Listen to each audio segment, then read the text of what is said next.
made any sense, but allow me to kick it up a notch with the forms of stupidity that exist around a story that pertains to an ICE agent who is white shooting a woman who is also white, and for some reason people are using this and seeing the support and seeing the criticism and seeing all the opinions about it to say that none of you care about black people dying, because I would like to introduce you all to Keith Porter Jr., who I'm willing to bet a lot of you don't know about and have never heard that name until 2 seconds ago. And for the small amount of you that have, you've probably seen a video of his daughter talking about what happened to him and how she's sad and scared because her dad's no longer on this earth. My name is Mary Porter. My father's name was Keith Porter Jr. My father's dead. He was killed by an off-duty ICE agent. Get ready. It was unjust. And I've seen things I don't like, and I want to remind people that this is real life. This is my real life. This isn't news. This is an article I can just swipe away on. My dad's dead. Please respect him. Say his name. Fuck ICE and Black Lives Matter.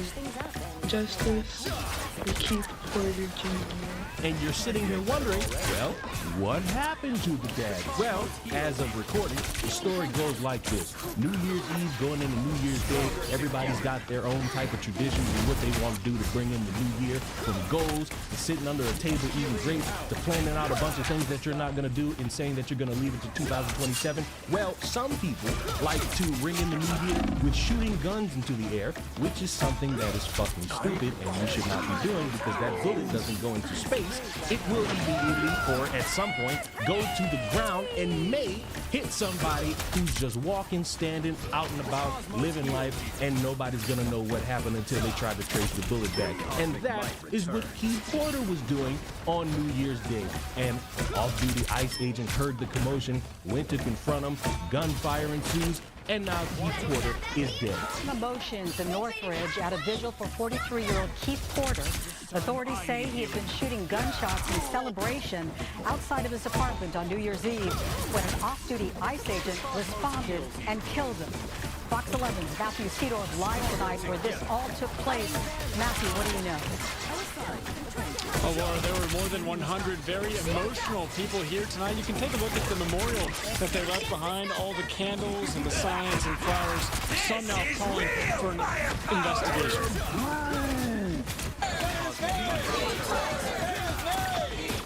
Grief and anger filling in Northridge Street at a vigil for 43-year-old Keith Porter. He was a great black man. He was a girl dad. Described as a father with 2 kids, Porter is accused of firing AR-15 bullets in the air outside this apartment last week to celebrate the new year before he was shot and killed by an off-duty ICE agent. His only mistake was thinking that he was free enough to do it here. And to the people that think it was a stupid act, it's the same stupid act that many of us have done time and time again. New Year's Eve celebratory. This is not someone who is out to harm anyone. But according to an LAPD report, the off-duty agent heard gunshots, confronted Porter, identified himself as law enforcement, and claims Porter shot towards him, prompting the agent to fire back, killing Porter. Police lie, and it's disgusting the way in which they assassinate black life. Claiming that he had an AR-15 and was shooting bullets up in the air. It's not the smartest thing to do if that is the case, but regardless, is that punishable by death? I don't think so. I think, we have due process in this country. The Department of Homeland Security tells Fox 11 the off-duty officer bravely responded to an active shooter situation at his apartment complex. In order to protect his life and that of others, he was forced to defensively use his weapon. While a crowd of people Sunday called for an independent investigation. He was off duty. Protocol states he was supposed to stay in that house and call 911 if he thought that Keith was a danger to anyone else. But unlike him, Keith wasn't. And you know what's interesting about that? And I want you to put a pin in all of this. This apparently happened at an apartment complex. And again, at time of recording, there is no videos, there's no security cameras, there's nothing to show anything that's going on. Now, they're probably going to be investigating this just to make sure that they got their I's dotted and their T's crossed. But as of now, Sunday, January 11th, we don't have any information that could help us visualize what happened. A family's distraught, they're hoping to find answers, and ultimately, we're gonna have to wait and see. But for some reason, over the past day, I've had to see people say, no one cares about Keith Porter Jr., no one wants to speak up about Keith Porter Jr., I don't see any of you people talking about Keith Porter Jr., must be because he's black. I heard someone said this, and it has stuck with me ever since. Someone said a black man, Keith Porter, was shot and killed by ICE on New Year's Eve, and we didn't hear about it for like a whole week. And other people of color have been murdered by ICE, and it's not really like out there like that. But then a white tea lady got people by ICE. 24 hours, the whole country knows about it. Even people out of the country knows about it. Everybody is talking about it. But when people of color go listen, people of color like their statement is not broadcasted as a white tea person. And I mean, I know this, and the fact that this is just like another example of that is a little sick, because right now the whole country is like furious with ICE, and people are protesting, like mass protesting happening, as they should. But that same energy should also be going towards the people of color when that same thing happens. Like, we shouldn't pick and choose. We want to like stand for it, fight for it, right? Like, this administration is like trying to divide everyone and every race, like the monks are doing. They're walking for peace, and we should also take a little bit of that peace and try to keep it for everyone, not just when the white people and the white people who get defeated, and now it's whole national news, but people like Keith Porter and other people of color gets mishandled and murdered by ICE. That should also be valid and good news, just like Renee Goods has been. Outside of the last 2 days, how many of us heard about Keith Porter getting shot and killed by an ICE agent? And don't lie, D. Don't lie. This is the time to be honest with not just yourself, but everybody else. How many of us, because I just learned yesterday who Keith Porter was, knew who this brother was up until the last 48 hours. But without question, this is national news. Renee Goods, national news. Everybody knows about her. Everybody's talking about her. Everybody's concerned about what happened, as we should be. As we should be. It was cold-blooded murder. Fuck the arguments. Don't care. But this is the issue here. I talk about white people all the time. I don't fuck with my people. It just is what it is. I think the ones that claim that they're cool, who show in the 11th hour that they're not cool, are the biggest problem to me than people who are outwardly racist. White woman gets shot and killed by ICE. It's national news within the first 12 hours. Everybody's talking about it. It's social media's got a hold of it, got a grip on it. We all discussing it. But Keith Porter has been well over, damn, it's almost coming up 2 weeks now. We're not talking about Keith Porter. Last 2 days, we started talking about him a little bit more and more, but there's a massive discrepancy. Yeah, this country don't give a fuck about black people. $1.5 million fucking dollars for a white woman killed by ICE. A white woman. Anyway, Keith Porter Jr.'s family has a GoFundMe. Please contribute to it. He was also killed by ICE. He's a black man. Do you see the difference here? Do you see the main difference here? Do you see the primary difference here? Like, it's not surprising, but it's still fucking infuriating. $1.5 million. Also, so many racialized families affected by ICE directly. But $1.5 million to a white woman, of course. Please support the family of Keith Porter Jr., a father, a friend, a human being, murdered by an ICE agent. $1.5 million. Feeling stronger already. For being white, I didn't stutter. Leon, you damn bootlicker, here you go again. You just trying to discredit a story about a black man being shot by an ICE agent, and you don't care that people are getting the word out. You don't care about this story. You don't care about Rebecca. You just want bootlick for the white guy.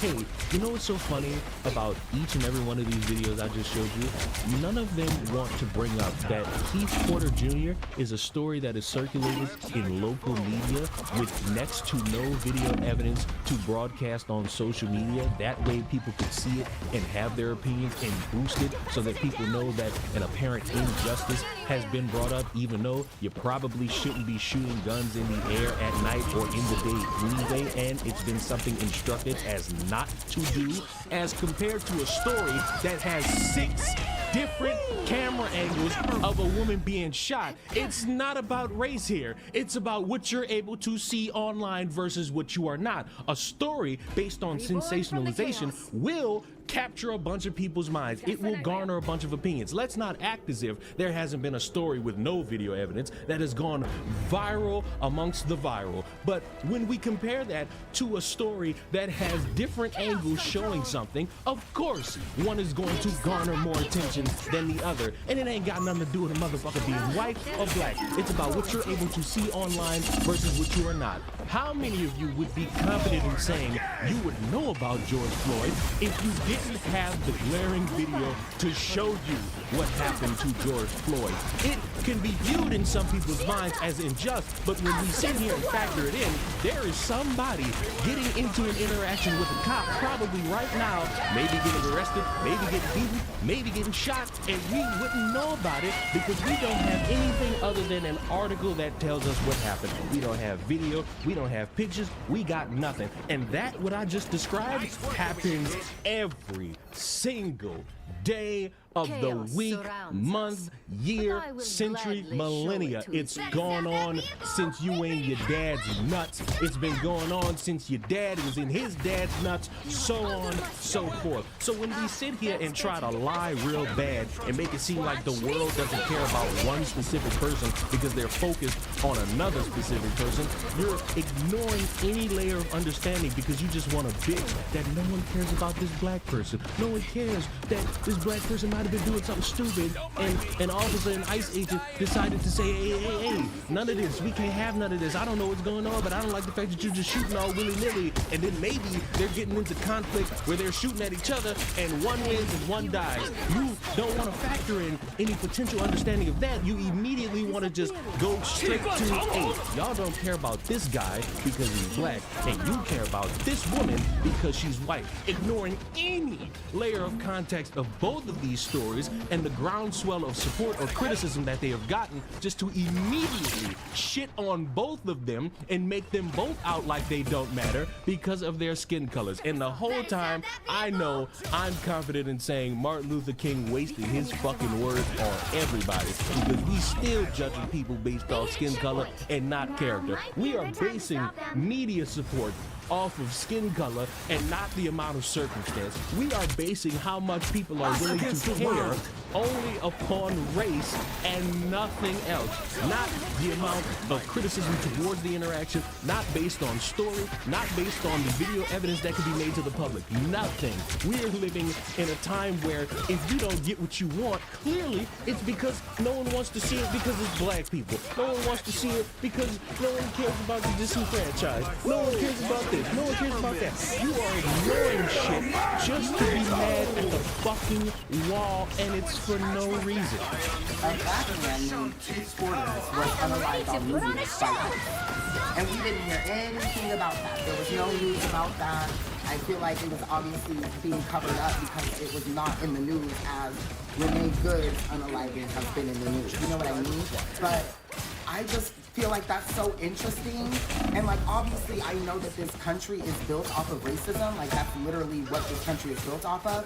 But the fact that it seems like there's this outrage and this huge cry after a white woman is harmed versus this whole time where minorities have been being harmed daily, back to back, and then it's like, this has actually been going on since the conception of this country.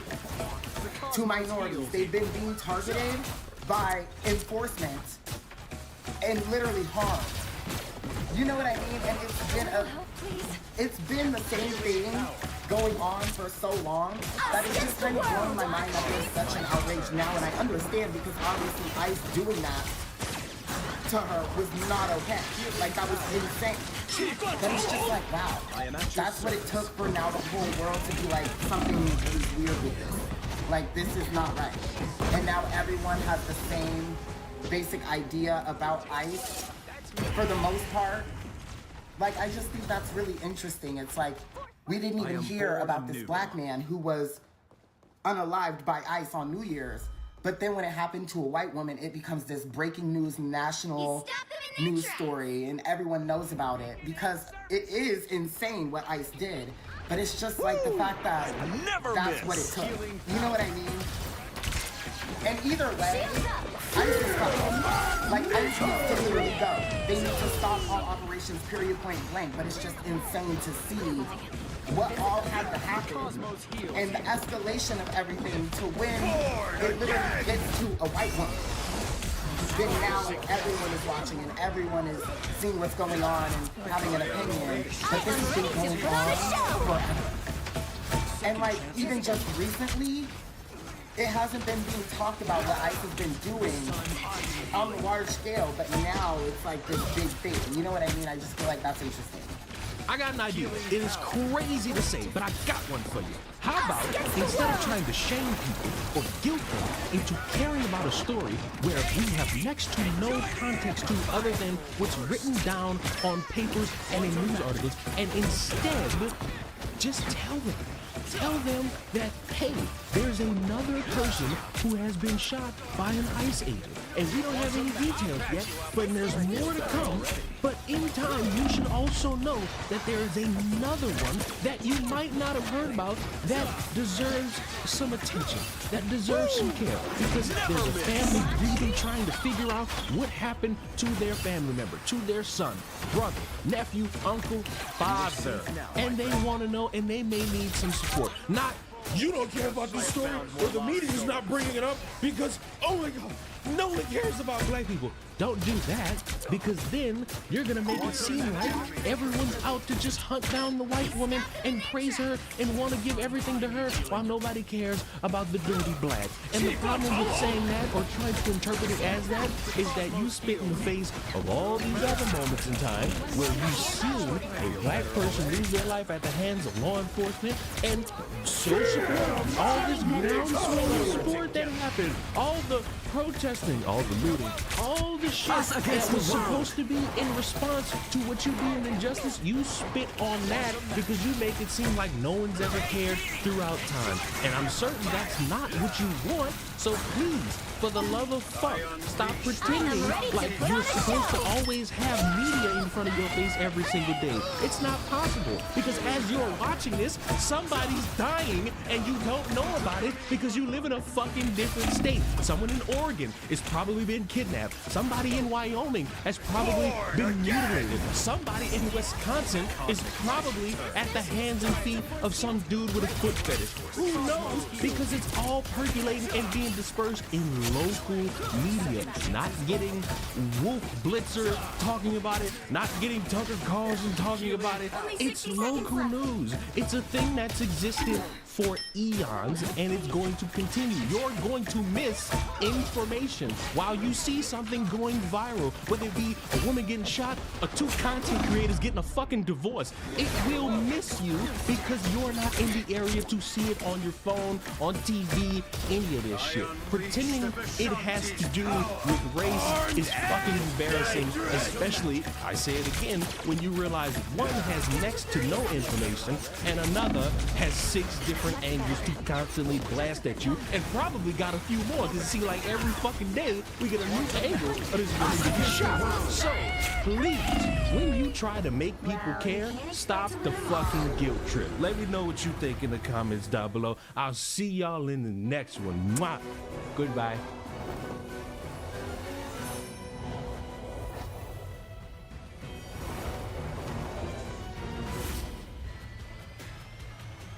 This is Power Hour. with Gabriella Power. Hello and welcome to Power Hour. I'm Gabriella Power. Thank you for joining us. Well, he's the ultimate deal maker, and thanks to President Trump and his tariffs, Apple is making its largest ever investment in America.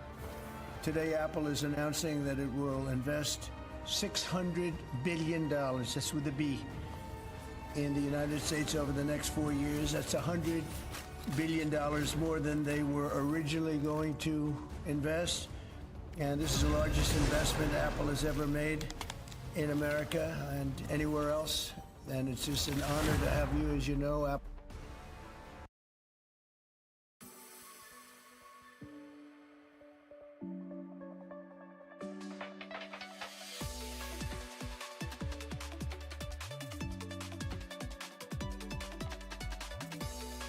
Pick your hero or villain. I'm not judging. Let's get her going. He shot her because she was queer. He shot her because she was queer. You can see so clearly. I didn't think that it was that cop before, but when you see the footage, he shot her because she was queer. Y'all are insufferable out here, man. And you voted for this! Sure did. I would do it again, too. Of course, you sons of bitches were on the news cycle, claiming up and down, swearing each and every way. Oh, nobody got hit. She didn't hit anybody. Then the footage comes out, the story changes, but man, you guys are trying so damn hard to make her the white George Floyd. I mean, George Floyd wasn't shit either. And she's not. And honestly, both those bastards are looking up from hell, seeing that their propagated bullshit deaths aren't making them the martyrs that you sons of bitches are trying to make them. Don't come on my page and say that people should be in this country legally. Don't do it. That's literally the dumbest thing I've ever heard. Are we not allowed to say people should be in our country legally? Seriously? We're the crazy ones that want people to be citizens of the United States. Okay. Noted. This is ridiculous. It's inhumane. You are a human being, and don't you dare use Jesus' name or God's name in this and say that this is what he would want and pretend to be a Christian, because you're not. You know, in the Old Testament, God separated everyone so they could speak different languages. He's the one that made all of these different places, so how about you talk to him about that? It's also crazy how short her index finger is. It's like she has a pinky on this, but I digress. This is pure evil. You are scum of the earth. These are people. These are mothers. These are fathers. These are human beings. And all you care about is where they are geographically. Shame on you. Do better. Be better. Before we continue, I do appreciate you guys for watching. If you are in support of ICE and our federal agents, please try your best, if you can, to donate to Officer Jonathan Ross here. They're trying to take out his family. He has had an unbelievable amount of threats on his family's life. It sucks to see him in the situation. So if you can donate, go to GoFundMe. You see his name right here. Type that in and donate if you can. I'm sure any amount would be a huge help. Hey, do you know why I wasn't shot today? It's because instead of attacking ICE officers with my vehicle, I was at work. It's a cold cut case. I fuck around and find out. And like, I'm just fucking curious, are we great yet? Are we fucking great yet? Are we a great country? Is this what is fucking great? Huh? Americans working their fucking ass off 50, 60 fucking hours a week to have nothing to show to it? We probably wouldn't have to work so hard if so many of our tax dollars weren't going to illegal immigrants. Are we fucking great? Is America great where ICE agents are shooting citizens in the fucking street and the government saying it's self-defense? There's 14,000 police shootings in the last 20 years. I mean, the police kill far more people than ICE do. So, look, I support the police, I support ICE, but let's be real here. The amount of people getting hurt by ICE is a drop in the ocean compared to just our regular everyday police officers. Are we fucking great yet? Don't take offense to this, but the more I see of liberalism, the more I believe it's a mental disorder. In a small town in Tennessee, we have individuals that are being detained by ICE in restaurants and work sites. I cannot believe that I am seeing this in my lifetime. The community is rattled to its core. I was on the phone last night with a Hispanic pastor. First of all, ICE has been around since 2003. Immigrations and Customs Enforcement has been around since 2003. They have been deporting people for a long time. People are looking for family members. This is unbelievable. This is really unbelievable. No, it's not. It's not unbelievable at all. What was unbelievable was the border crisis at the Mexico border, where millions of people were pouring in there every day, and the Biden administration didn't do anything about it. And I want to speak directly to the people that are sitting at home and saying, well, they're in this country illegally and they need to get out. Because that's absolutely ridiculous. And the punishment does not fit the crime. I also want you to be Being deported doesn't fit the crime. Okay, what an idiot. Really careful before you start using law as a measurement of morality. Because once upon a time, slavery was legal and segregation was legal. We are talking squabbles. That's why they say that white liberals are actually the new racist ones. I mean, we already know that Republicans are the ones that freed the slaves, right? Democrats were the ones that were mostly in the Ku Klux Klan and KKK. So let's be real here, lady. Your true colors are shown. About things that are humane at this point, that are moral at this point. And the craziest thing about it is, we are in the Bible Belt. We are the buckle of the Bible Belt. We are filled up with the biggest, brightest Christians that you have ever seen in your life. And you would think if any place would be able to shine light on things that are moral and humane, it would be here. But oh no. These are the individuals that are using scripture and have flipped it to actually fulfill this agenda. The vast majority of people that came to this country illegally did so for a better life. You know it, I know it, and so now we have to decide what we're going to do about it. I don't care if you came here for a better life. You don't get to cut the line. You're not entitled to just have a better life because you decided, I can't live here. I'm just going to sneak into another country. I couldn't imagine having that woman as a neighbor or a friend. She is literally an idiot and doesn't have common sense.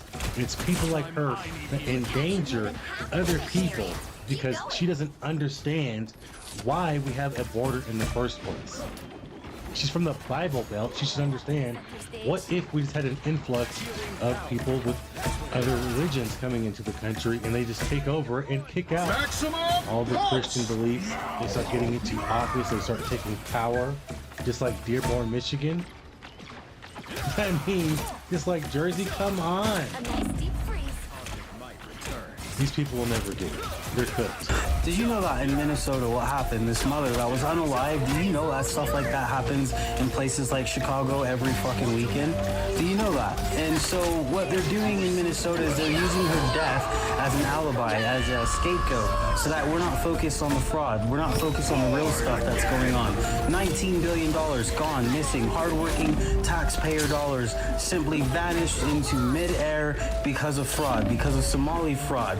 And what they're doing right now is they're saying, well, you know what? The main focus should be on what happened in this state because it's an absolute tragedy. You don't care about that woman. You don't care about that mother. You don't care about her, and you never would care about her unless you can use her to get away and get the attention focused off of you, Ilhan Omar. You don't care about white people. You never did. And at the end of the day, it's like you're doing this because you know that, oh gosh, now I get a break. They're not going to be asking me about the fraud that I committed, the fraud that all the Somalis have committed. They're not going to be worried about that because we can focus on this. And so your face is in front of the media all the time talking about this mother. And it's like, you know, when stuff like this happens, Chicago, nobody gets in front of a news camera. Nobody cares. Why? Because it's all normal. You guys don't fucking care about Americans. You just care about the fraud that you commit and can get away with. And so, you know, I'm not going to be the one that's sitting there like, oh my gosh, you really got to focus on this incident. Because guess what? It happens all over this country. Bingo! You know what we're going to right now? We are going to what's called a vigil. All right, joining us now with a reaction is White House Deputy Press Secretary Anna Kelly. Thank you for joining us tonight. Listen, I've got two eyes. I think that's something that Mayor Frey said in one of his attacks. If we have two eyes, we can see. It's obvious that everyone sees what they want to see or see something different, I guess. But for me, it's pretty clear when you see the video, there's nothing to cover up. It's just rather not, when you see it, you see self-defense or, I guess, preemptive strike. Time to see if your boy Gambit can steal well, us a that's win. right, and I'll also add, let's be very clear about which party likes to jump the gun, because I think it's absolutely shameful when you had this officer-involved shooting and dating all the way back to this beginning of this administration, the fact that Democrats like this senator are always so quick to vilify law enforcement. That includes our brave men and women in ICE. And let's remember why ICE is there, because Democrat politicians like the senator, like Tim Walz, totally failed to hold our immigration laws, to hold these illegal alien criminals accountable, and they have sanctuary city policies in Minneapolis that basically handcuff local law enforcement and their ability to work with ICE and deport illegal alien criminals from our communities. And so it's absolutely shameful that you have this horrific rhetoric from this senator, which is, by the way, part of the reason why we have increased attacks on ICE and law enforcement. But rest assured, this president will always stand on the side of our law enforcement, of ICE officers who are simply trying to correct these failed policies of Democrat officials that are making citizens in Minnesota and all across the country less and less safe. Yeah, Anna, speaking of rushing to conclusions, the media is doing a lot of work alongside Democrats, saying that this was a murder, talking about Renee Good as simply a mother who was picking or dropping her child off and then driving home. That's what I've seen being covered by liberal media everywhere, from the usual suspects to even People magazine trying to portray it this way. What do you make of the way that the media has chosen to cover what happened in Minnesota last week? Well, we've seen this show before, right? Remember when Kilmar Abrego Garcia, a illegal immigrant terrorist, a member of MS-13, was rightfully deported to CECOT in El Salvador, and you had Democrats like Chris Van Hollen rushing to El Salvador having margaritas, and their allies in the media supporting that, right? Calling this individual, again, MS-13 gang member, a human smuggler, Maryland Father of the Year. It's absolutely ridiculous. And so it's, again, part of the same destructive pattern that has led to increased attacks on ICE, increased attacks on law enforcement. And remember, all of these brave men and women in law enforcement are simply working to correct the failed Democrat policies that have made Americans less safe, brought in horrific criminals, those who killed Jocelyn Nungare, Rachel Morin. By the way, you don't hear Democrats saying those names. So the president, the entire administration are going to continue to enforce our immigration laws to make America safe again, which is exactly what this president Secretary of the Treasury, Scott Bessent, was in that state earlier in the week overseeing an investigation into that huge burgeoning fraud scandal that Tim Walz has overseen. Meanwhile, the vice president announced this new creation of a brand new assistant attorney general position tasked to root out fraud nationwide. Watch.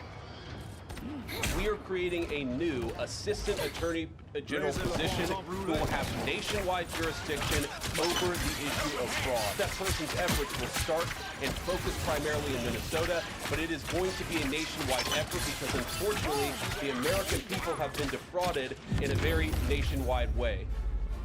So, Anna, you heard basically a summary there from the vice president. Can you tell us anything more about the remit of this new role, and then when might we see an appointment to fill it?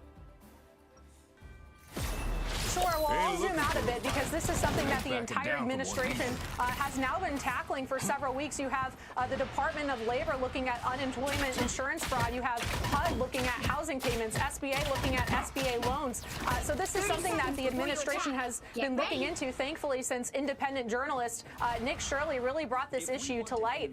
But now we're going to make sure that we are also holding these bad actors accountable. And so this DOJ task force or this DOJ office that the vice president president talked about will be purely dedicated to this effort, because we don't want to just look into this issue and identify criminals. We want to make sure that we are holding these bad actors accountable. And it's great that the Department of Justice has already brought charges against 98 individuals. Over 60 of them have been convicted. But now with this new office in the DOJ, we're going to continue to not just look into this issue, but make sure that these benefits intended to serve American citizens are going to the American citizens they were intended, and that bad actors are no longer able to get away with this massive scope of fraud we're seeing across our country. And do you see any timeline on an appointment? Well, look, of course, this is something that the administration wants to do very quickly. It was something that this president has talked about very openly, so I don't have an exact date for you, but I know that this is going to be in progress. Hannah, it's Nicole Sapphire. I want to quickly turn to Venezuela. The State Department is warning Americans to leave the country over severe security risk, saying there are reports of armed militias setting up roadblocks and searching for U.S. citizens. This comes after Cuba that no oil will be coming to the country and that they need to make a deal. You know, this also is on the heels of rising tensions in Iran. This past week, we saw the Senate pass the War Powers Resolution Act with forthcoming vote this week. What message does the president and the White House have for these senators, especially the Republican senators, who are voting to restrict the president's powers, and how this makes us look on the global stage? Put you down long ago, Eric. Well, look, this president is willing to do whatever it takes to secure our homeland and protect it from massive scale of drugs and criminals coming into our country. And that's what you saw with the arrest of Nicolas Maduro, who, of course, is a narco-terrorist who is indicted in the Southern District of New York for these narco-terrorist charges and for criminal conspiracy. And so I think his message for bad actors around the world is that he means what he says. He proved that with the arrest of Nicolas Maduro. He proved that with Operation Midnight Hammer that totally obliterated Iran's nuclear facilities. And so he's going to continue to do what is necessary as Commander-in-Chief and as our Chief Executive to protect our homeland, again, as he was elected to do. And he has been incredibly transparent with the Hill over the course of his actions in Venezuela and throughout that process, and he'll continue to be so. And quickly, on that topic, you talked about the arrest of Nicolas Maduro. There's a legal kind of justification there that shows that to be not just a military action. When we look at somewhere like Iran and what's happening there, does the president feel like, even with threat from Congress using the War Powers Act, that he has all the lateral movement he needs to, I don't know, strike Iran's leader or do anything of that nature as chief executive? Well, look, I'm not going to preview any potential options that the president might be exploring, but of course he has a number of options on the table as Commander-in-Chief of our United States military, and he is fully willing to use those options as necessary, as he's demonstrated in the past. And lastly, the president's heading out to Motor City this week. He's going to speak to the Detroit Economic Club on Tuesday. Kind of exciting news. Tell us about it. Yeah, well, the president will be returning to Michigan, of course, a state that he won big in 2024, touting all of his economic accomplishments for Americans across this country. Of course, this president has helped cool inflation. Remember, we had a 9% inflation rate under Joe Biden. That is now at a 2.5 annualized rate. He is leveraging fairer trade deals that is going to reshore manufacturing, especially in states like Michigan. So I think this president is very excited to return to the state of Michigan to talk about this economic agenda and also talk about how these economic accomplishments are going to continue to pay dividends. Those tax cuts, when Americans file their taxes this year, no tax on tips, no tax on overtime, no tax on Social Security, those are things that Americans are going to be feeling right in their pockets. Investments that this president has leveraged through his fantastic foreign policy relationships to restore manufacturing in Michigan and across the country, create jobs here at home. And so the president is very much looking forward to this visit, and I think you all will enjoy hearing his economic message later this week. I bought a lot of Ford trucks. I don't think I've ever bought one made in the United States, so that would be kind of exciting if you all could make that happen. Anna Kelly, thank you so much for joining us tonight. We appreciate you. Hey, Sean Hannity here. Hey, click here to subscribe to Fox News YouTube page and catch our hottest interviews and most compelling analysis. You will not get it anywhere else. Clearly, you needed some help. We should go now, no? Gambit never falls! The nightmare billion-dollar fraud scandal rolls on in Minnesota, and now the heat is on. That state's most powerful elected officials. Governor Tim Walz and Attorney General Keith Ellison are area. Hard to defend what they are accused of doing. Prosecutors say it was widespread and organized theft of taxpayer money. I'm Harris Faulkner. You are in the Faulkner Focus.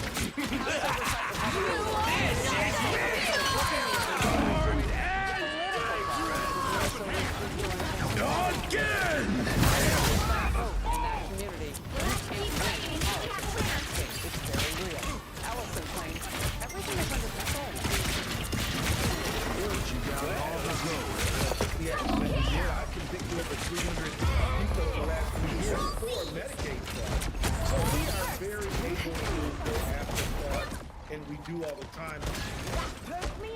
Prosecutors have charged more than 75 people. So they didn't find everybody clearly, but they were even looking. In 4 separate ongoing investigations. Here's the Republican Minnesota House Speaker. We're finally getting that national attention that we need so much here in our state to have full investigation. But you're right. It's over $1 billion in taxpayer dollars that have gone up to fraud instead of the people that needed those services the most. Former White House Press Secretary Ari Fleischer in Focus and Moment. I want to go straight to our correspondent Garrett Kenny, who's been all over the story since its birth. Garrett. Well, here's the level of fraud investigators are finding in Minnesota is growing by the day. Kelly Loeffler, who leads the Small Business Administration, says in the 2 days her agency has been investigating the state, they've uncovered at least $1 million in PPP fraud. Just 2 days in. Several of the whistleblowers in Minnesota have also told lawmakers they believe the total amount of fraud is $2 billion. Governor Tim Walz, who is up for re-election, is under fire for all of this happening under his watch, but he says they paused these programs, they brought in outside auditors to get an idea of how far-reaching this fraud was, they're taking steps to keep it from happening again. By the eye of Agamotto! Management of the state, while also taking shots at Republicans and the president.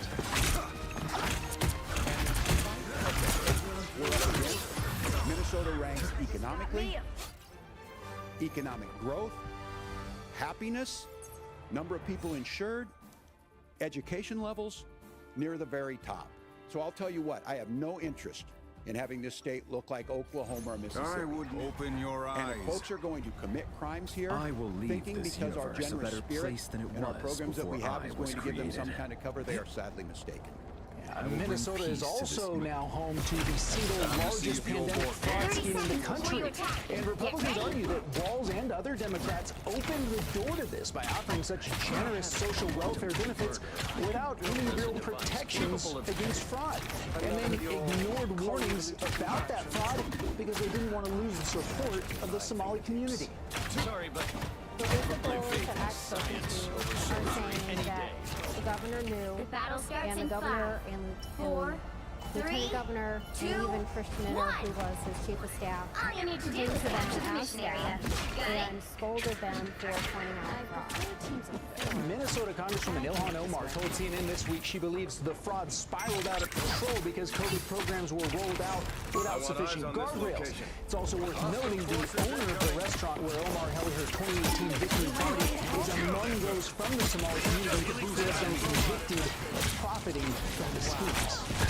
No, I know this was in public. I don't know how hard they will make us work as journalists, but I want to clear up for those 300-plus arrests that A.G. Ellis The is move saying. costs you. If those arrests, did it coincide with being caught or this coming to light? I want to know who they picked up on the scene when you just heard Now you do the same head of for small me, business saying, Kelly Loeffler, there are more people to go out and get it. I mean, this is unbelievable. Your last quick word. Yeah, you know, and it's interesting, earlier this week, when Governor Walz was asked why is it that he was leaving this up to the feds, why isn't the state doing more? Yeah. He said, we're working with the feds, and that we're moving to these federal cases. He didn't answer that question repeatedly, though, of why it is that the state itself hasn't done more to go after these fraud cases. Wow, and just to hear Tim Walz say he's working with the feds, after every different topic. Same attitude, though. So easy now to say the Democrats who kind of work with the feds.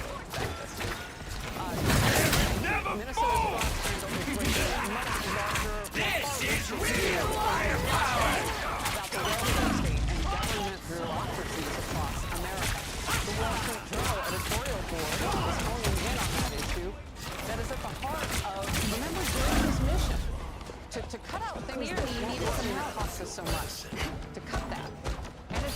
concerned against the world. the main problem here isn't ethnicity or migration. It's the incentives for indolence and fraud. You best check at the this heart out. of the welfare state. And all that free money with few guardrails is an invitation to spend. Columnist Kim Strassel says that. Minnesota races to a level a separate need for reset. The system of social protection that the system serves more as a cash machine than a safety net. Now you do the same for me,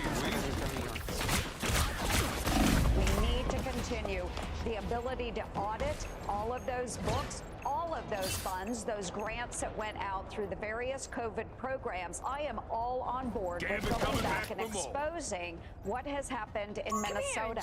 And let this be a lesson as well, not just to Minnesota, but to all of the fraudsters that exist out there that have taken money that did not belong to them and should not have gone to them.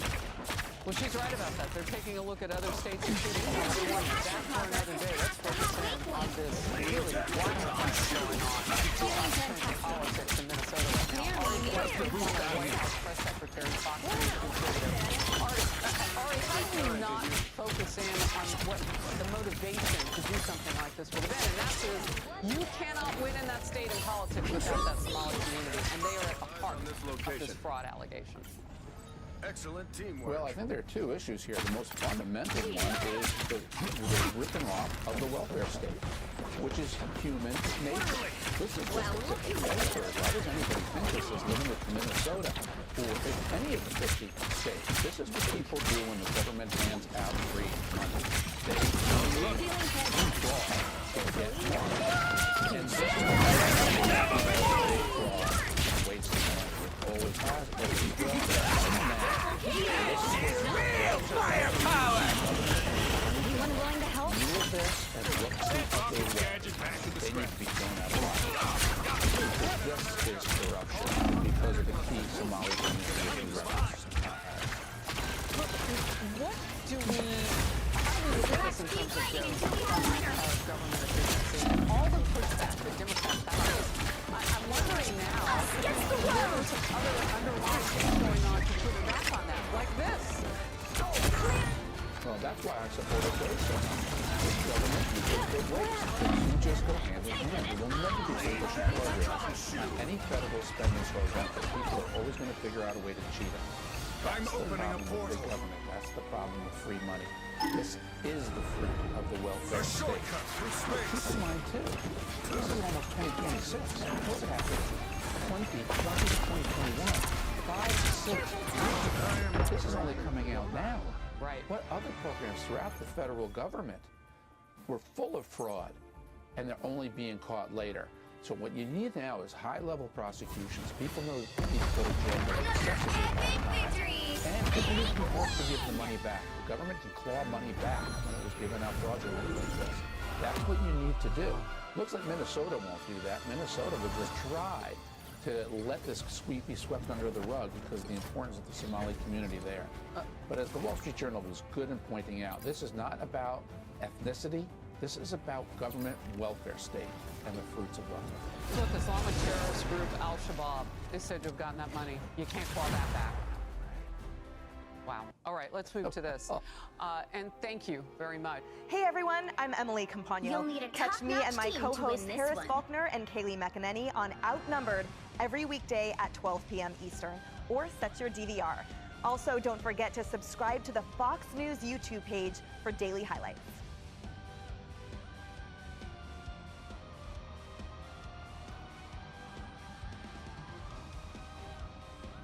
Minnesota Governor Tim Walz says he's open to the Treasury Department's investigation after millions of taxpayer dollars reportedly made its way to a terrorist group in Somalia.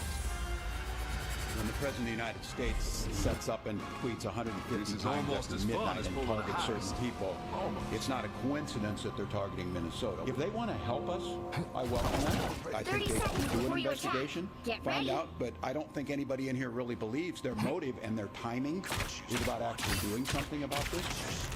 The failed VP candidate is questioning the Trump administration's movements, but members of Congress say this is all about protecting Americans and their money. The House Oversight Committee, which is also investigating, says Walz was warned about massive fraud in a pandemic food aid program for children, yet failed to act. So far, at least 50 people have been convicted in the massive fraud scheme, nearly 80 others getting charged. Minneapolis leadership claims this is a massive case of government overreach. Targeting Somali people means that due process will be violated. Mistakes will be made. We need to also be demanding better from the administration who is intent on targeting people and committing so much time, energy, and money to terrorizing certain groups within our community. This is almost as fun as pulling a That's not heist. American. If there is anything that is a violation of someone's human rights or civil rights, excessive force or anything like that, they absolutely have a duty to intervene as police officers. What are they talking about? I mean, that first speaker was Jacob Frey, the mayor. Let me just quote the New York Times. Let's clear this out. This is not some right-wing investigative story targeting Tim Walz. No, New York Times says it's staggering in its scale and brazenness. This story has been happening for 5 years, and they wasted up to $1 billion, this is New York Times, in taxpayer money. That is more than Minnesota spends annually to run its Department of Corrections. That's the New York Times. Tell that to Jacob Frey. This is almost as fun as pulling a heist. Since 2019, primarily when Tim Walz became governor, to now, Minnesota's government has become a pseudo-criminal-run enterprise. Another set of numbers that matter. From 2019 to 2023, Minnesota's SNAP payments, $509 billion in 2019, 174% rise from 2019 to 20, and 1.5 billion plus in 2023. thought you What got rid happened of in me? Minnesota that required that much of an increase in outbound SNAP money alone from that program? The fact is, they didn't choose to ignore. They simply closed their eyes to the waste, the fraud. The rest of the money should not be stealing another $1 million in COVID funds in one example. Millions of dollars. Now we have the outbound money going to Al-Shabaab, going through the NGOs, going through these. You're stealing money from children, Tim Walz. Now this is the Amazing Spider-Man. Now you say overseas to terrorists. Don't blame Donald Trump. Yep. There's something I'm quite confused about. 2022 is when Merrick Garland started charging in this case. 2022. That's a lot of years ago. But yet the media somehow didn't discover the story. And then we find, I can't answer my question. Let's look at this. Now that this has been covered by the New York Times, 0 minutes of coverage on ABC, 0 minutes CBS, less than 1 minute NBC. Harris, this has been going on since 2022. Where was the investor? So I worked for ABC News for years in the Twin Cities, and the start of that was really the start of when we would see East African nations like Somalia coming over. And very good social programs in Minnesota, and so that was a magnet for them, and they came, and many were beautiful families. But what came with them were all of those connections that the Islamic State had, both outside our country and tied to some of those East African nations, and inside with Al-Shabaab, that militant group that's on our soil. So you saw a lot of recruitment, and Minnesota had a problem with this, and they knew that they did. 2007, 2010, they knew that it was growing. They didn't cull it. They didn't. And so as it began to grow, those young, mostly men, were picked up, at least a dozen of them that we know of, maybe more. And those trials began by ISIS. It became a problem then. So if they were willing to ignore the veins of radicalization the God of Thunder in the state of Minnesota, why should we be surprised that they would ignore $1 billion+ You know what else they ignored, Harris? The Somali gangs. So it's not just about Al-Shabaab. The Somali gangs in Minnesota that prey on their very own community that Ilhan Omar ignores. I have police officers voting that have been telling me this for years. You know, Kaylee, and I remember I was at the White House during this time during COVID, and there were so many questions that came to me about the Paycheck Protection Program, which was there to support small businesses to keep American citizens on payroll. Just to keep people working, keep American citizens getting paid. All the while, the press was totally turning a blind eye to this. Yeah, and the reason why a thorough investigation into this scandal is so important is because it's really a perfect case study of the many failures of progressive governance. You had mass migration without any assimilation at all. You had racialized politics that pressured people not to say anything about the lack of assimilation. And then you had bureaucratic mismanagement of taxpayer funds. And then the responsibility from the people who mismanaged those funds in the first place. You don't see any sort of apology from Tim Walz.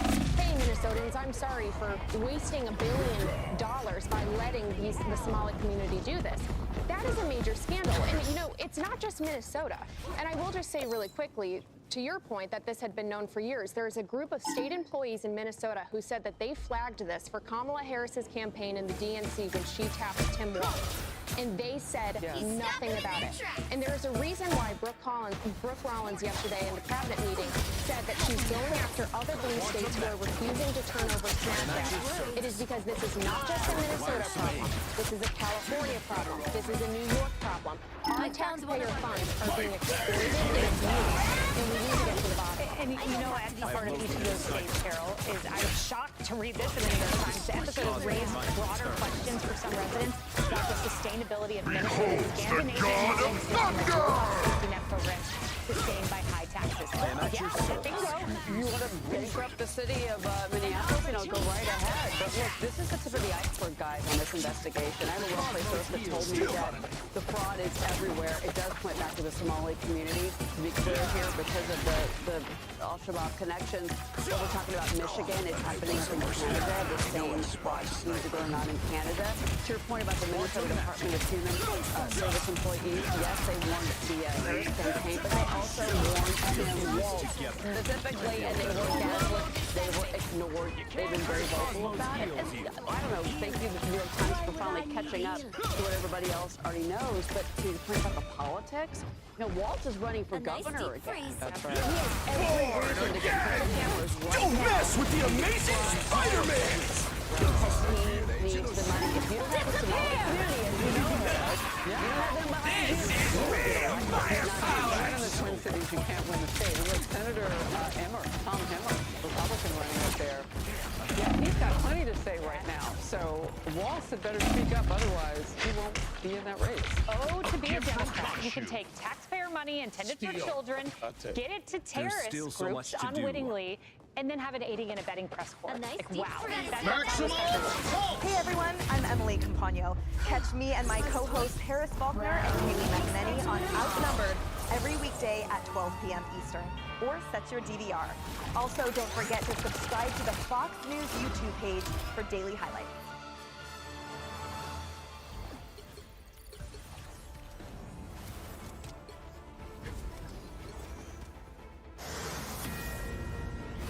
Any minute now, Minnesota Democratic Governor Tim Walz will answer questions about his decision to end his re-election campaign.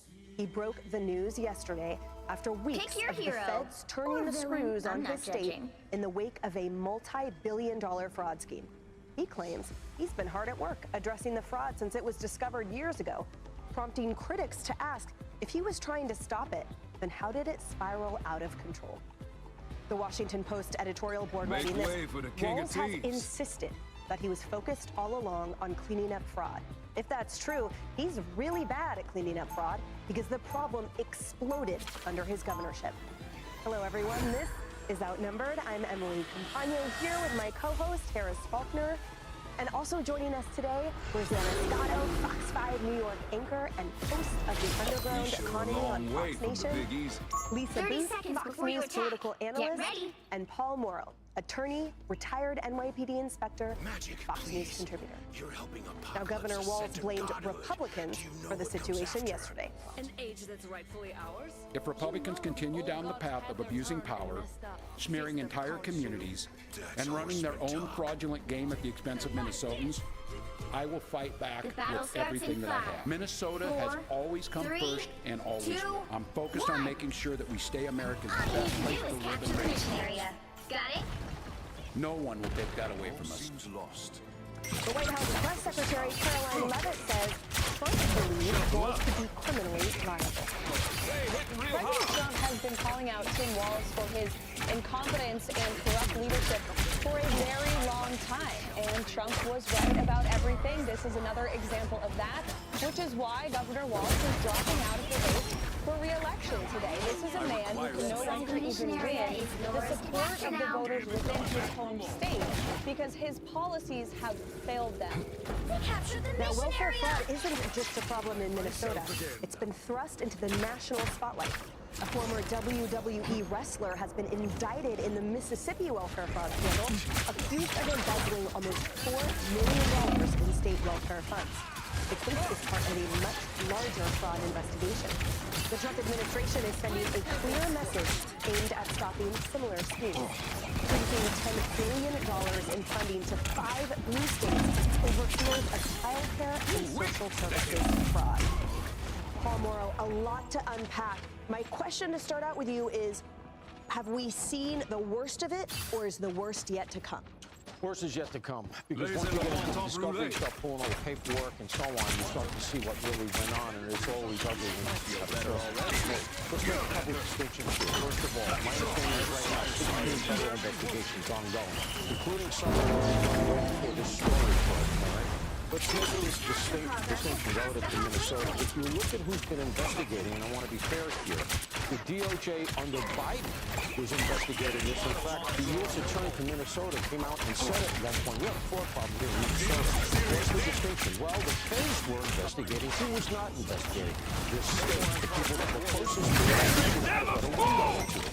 Yes. The Attorney General gets to say, I'm the top law enforcement agent in my state. But when it comes to law enforcement, why was the state complicit or incompetent when the feds actually went out? Because the state were the people who had the most to gain, because they wanted the Somali hordes. So as a result, they let all this happen. Complicit or incompetent. Waltz, the only way he's going to be criminally liable in my estimation is if you see someone whether he got some sort of a donation because he looked the other way. Otherwise, he'll be put in criminal charge. He's going to have an intent issue. But Ellison met with the beating up future people. They did not be indicted yet, but they were under investigation. And he left that stage. He said, I'm siding with you guys. They were later indicted. And by the way, he got this $15,000 to $20,000 donation from that group in the subsequent 2 weeks, including money that went to his son, who was running for the assembly up there, the local, assembly that governs St. Paul, Minneapolis. My point is, when you start to see that sort of tit for tat, it's an allegation, that's all it is. That has to be looked at. I spoke to Bill Glahn, who is a fellow at the Center for the American Experiment in Minnesota. He worked for Pawlenty. He had a window. He's the guy who found the audio tape. There's an audio tape of that meeting, and he put it out. Nobody else was interested. I had him on my podcast. I don't do this too much when I talk about the ops desk. I'm going to drop it this week. He laid it all out. Elson's got trouble. Part of the reason, Harris, that everything is so shocking, too, is because of how obvious it was and how now as we're learning how much whistleblowing is being ignored. Be the softball thing for you right now is Nick Shirley calling out the hypocrisy of the so-called learning centers. They can't even get the title right. That's why. Quality Learning Center. This is the meme that has gone totally viral. And I mean, clearly it's because of the hypocrisy. You have a daycare that's receiving millions of dollars of taxpayer funds, federal funds, and they can't even spell learning. Have been really broken. And if you ask them, you're supporting $1.5 million for this weekend against the learning right. Now you can say for me, have no response. Behold the God of Thunder! Just to keep going to convince yourself that she's doing the right thing. And you can catch that full episode tomorrow with Riley Gaines' new podcast. The Ferris is absolutely right. It's egregious. Okay, it's also everywhere. For some reason, my 16-year-old's algorithms brought up that on the tail end of our vacation. She said, Mom, those people were used to working covering them on the news when they were breaking the law in Minnesota can't spell learning. I'm like, where are you getting this from? No, it's everywhere. And because it is, what she said is so right. So Chairman Comer of the House Oversight last hour told me that their focus is on Keith Ellison. Oh, did he say that? Yeah, he said that. And I then said, well, Walz can run, but he can't take everybody with him. Right, because he can't protect any of the people who are left behind. But apparently, this is almost there is so much going on with that trail with Ellison and others as well in that state that Comer feels like this could go on for quite some time. And their focus, from a congressional standpoint, will be clawing back some of the money when people were ripped off so much.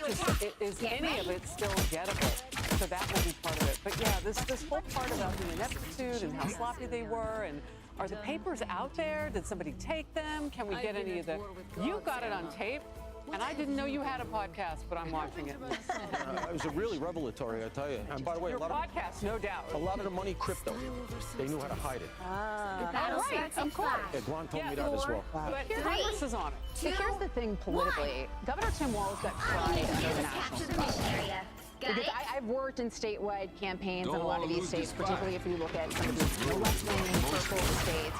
And you think the mainstream media is bad when it comes to violence. Get to some of these more liberal states, and particularly liberal media markets like the Minneapolis St. Paul area media market in the state of Minnesota. They protect the liberal governor there.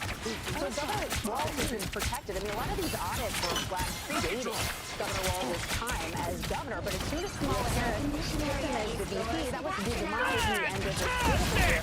Because what also came under scrutiny was his hit on the George Floyd riots. The fact that there was $500 million worth of damage in the state of Minnesota. 1,500 properties damaged. That he allowed a police precinct to be overrun. His Golden Bower, different things they get lied about as well. And then now this fraud scandal as well. So this was the demise, the national spotlight, when people started paying attention to what he was doing. Also, we're talking about different buckets of fraud as well. You've got the Feeding Our Future fraud, you've got the Medicaid fraud, the housing fraud, the child care fraud. So I think his decision to not run for re-election, clearly legal culpability there, and then just realizing this is the end of the road for him as this continues. I was just thinking Minneapolis has hit after hit coming after it. I mean, now the Wall Street Journal is talking about what happened with ICE agents, right? The President of the United States talking about the ICE agents to do a little bit more investigative work. And then you find out Lakeville decides that on their own, they're not going to allow the ICE agents to stay there. They have documentation to share with everybody. Hilton is now coming out with a statement saying, hey, this is a franchise, it's not us. But you know, the problem when they're a franchise, it's their franchise, and usually those people are glued. There is somebody over them to kind of keep an eye on how things go. It's their name. And I'm in the hospitality business because being a new person on here and on Good Day New York, my family has a restaurant. And hospitality, I mean, you can't decide who's coming in your place and discriminate against somebody who's coming in your place. Hospitality is hospitality. Now they're saying they're blaming it on one person in the front who decided to go rogue and not put these people in. But the bottom line is the Hilton chain through social media all over this. They don't have a Bud Light. How did they get around this? I mean, Minneapolis has really got one problem after another. Well, you know what? One thing relative to the hotel. No violence, all right? We are not the people who burned down Tesla dealerships, all right? So the thing is, identified people are very mad at the adults. Families staying in those hotels. Can I just have 1 second? So with this idea, and I kicked out the word discrimination. I know with businesses, if you put a sign up somehow that can indemnify you from something. But who wants to put up a sign that says we don't want to support federal workers in this environment? I don't know. What's your take? Somebody's going to get fired. You know, they're going to blame some Rose employee who sent out that email, and somebody will go and back off. If it was an institutional decision, which I don't assess from Hilton, they're going to push it over to the franchise, and I have a feeling that place is going to be called something different. Hey everyone, I'm Emily Compagno. Catch me and my co-hosts Harris Faulkner and Kaylee McEnany on Outnumbered every weekday at 12 p.m. Eastern, or set your DVR. Also, don't forget to subscribe to the Fox News YouTube page for daily highlights. Don't you worry, Miss Me. Gambit got more than one ace up his sleeve.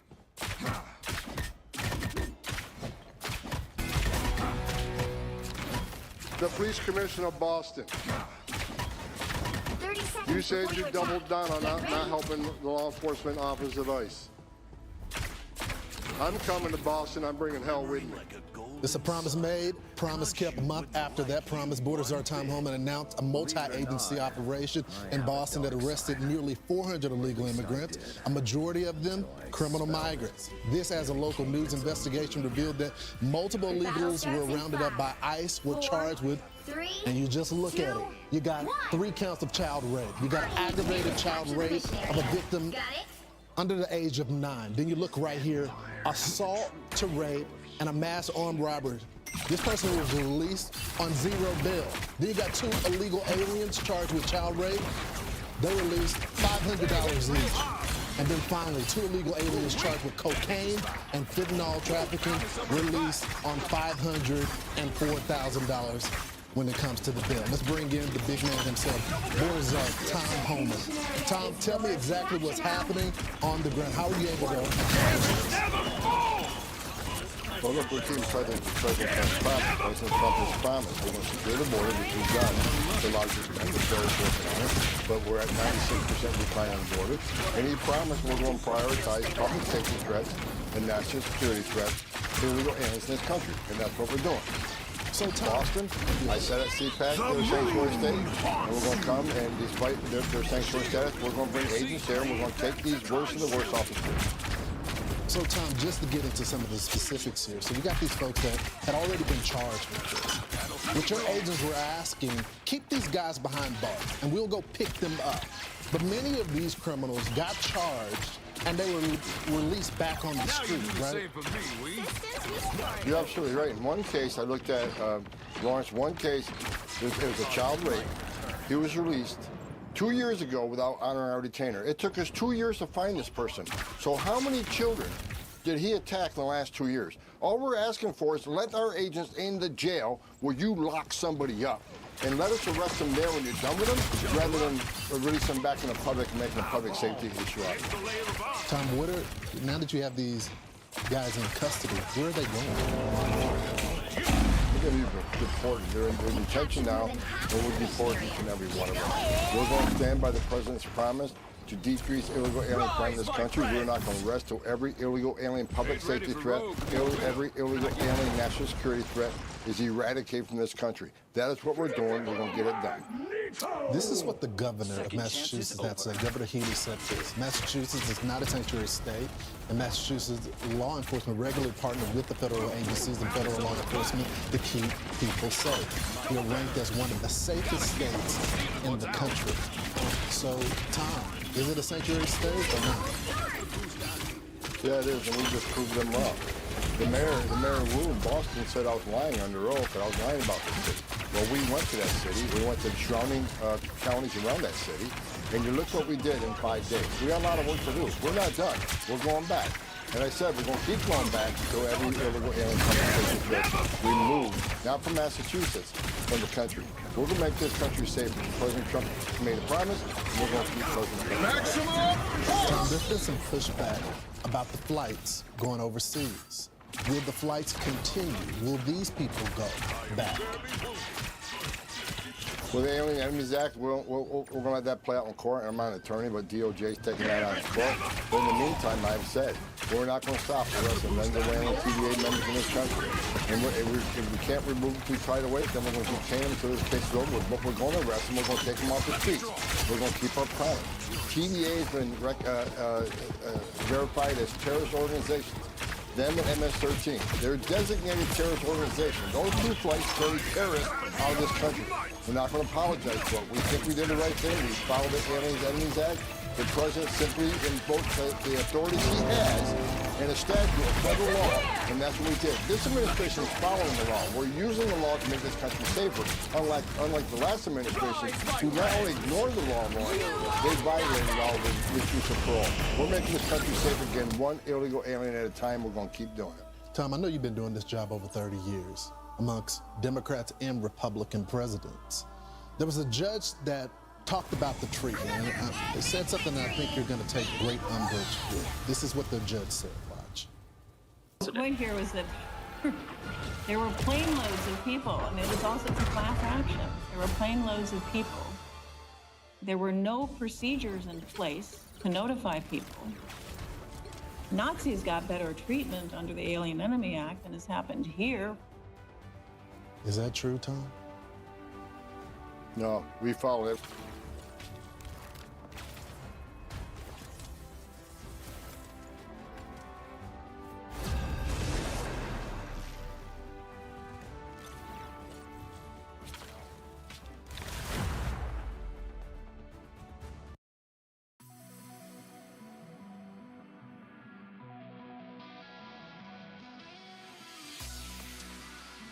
Pick your hero. Or villain. I'm not judging.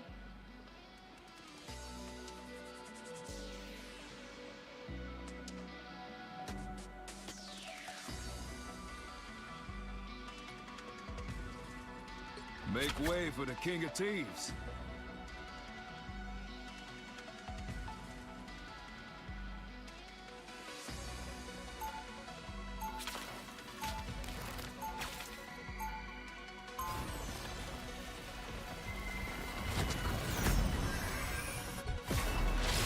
I'll always be in my favor.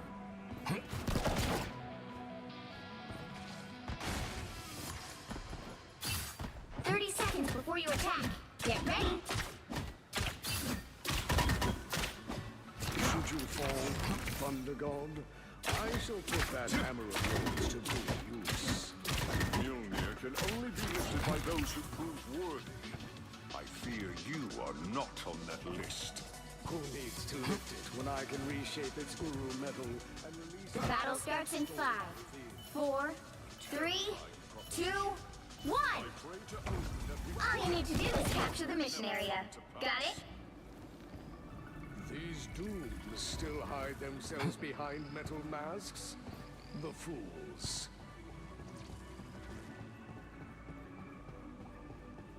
Watch this place closely. Oh, they do not look happy.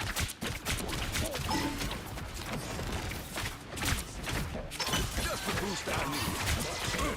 Deal that hurt. Looks like the mission area is yours to capture now. Gambit got your back. Become vulnerable.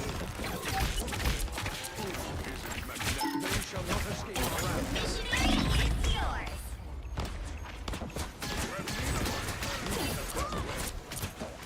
A boom of light. You thought you got rid of me? How'd it choice?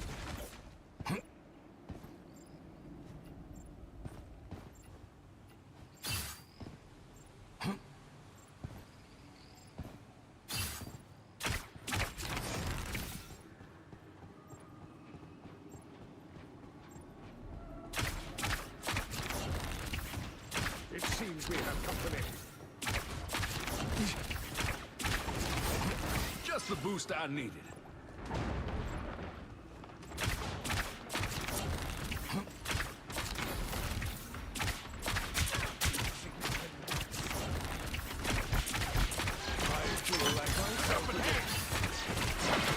Now you do the same for me.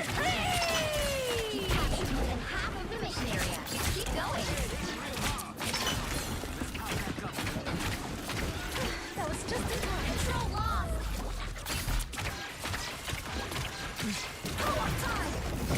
By the eye of Agamotto! Us against the world.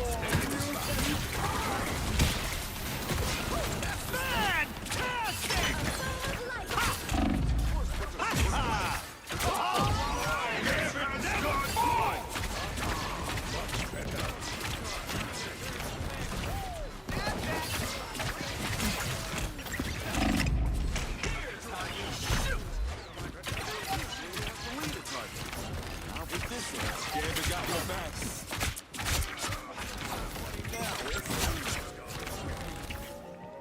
Control seized. Means that we have done well.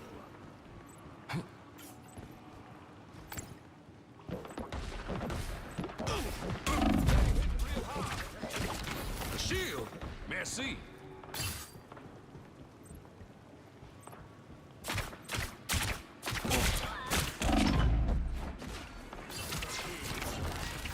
Glory's almost yours. What a curious place.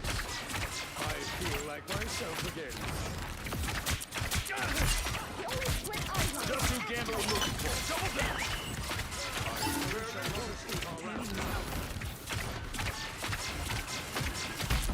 Do your worst.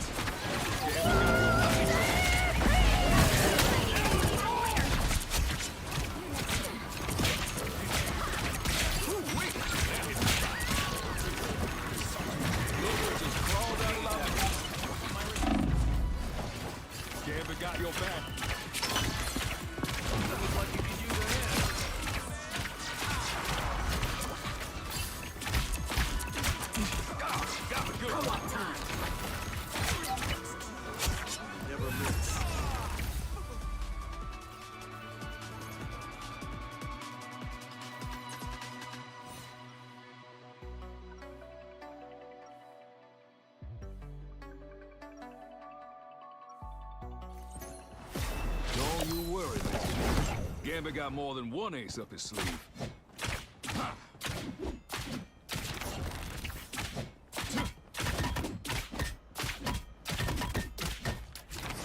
30 seconds before you attack. Get ready. I was told this was to be a day of revelry. Chaos has reared its head once more. Many have sought to disrupt the peace we've built here on Krakoa. We shall not allow it. You have changed much since first we met, Magneto. The battle starts in 5, 4, 3, 2, 1. All you need to do is capture the mission area. Got it? When you're surrounded by gods and cosmic wizards, you gotta keep your head.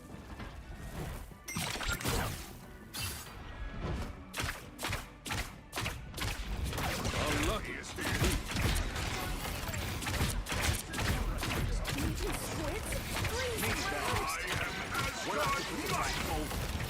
Gambit got your back. Looks like the mission area is yours to capture now. For a good hammer. You are welcome. Here, y'all.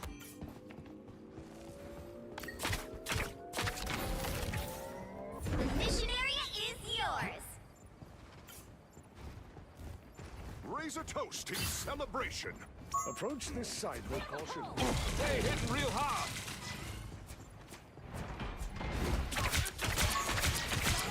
Finish that one.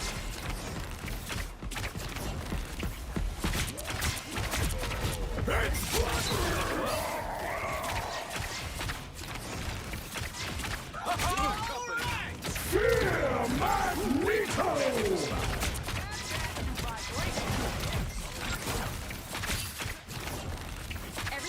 Gambit got your back. Save some for the rest of us, Captain Asgard.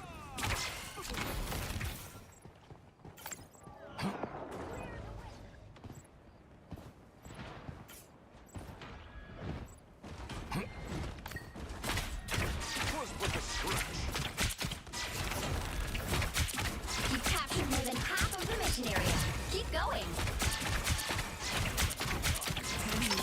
Helping Ace with the Dr. Here's how you shoot! Disappear!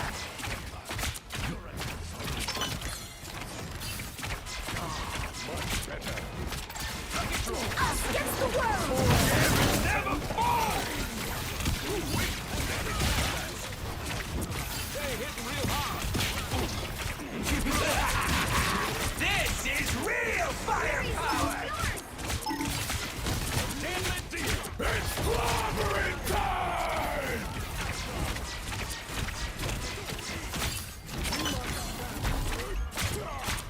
I am Asgard's might! Close with the scratch. You'll have to keep fighting until we have a winner.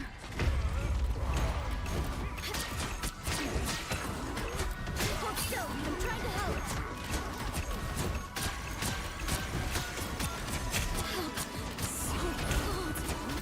You thought you saw me.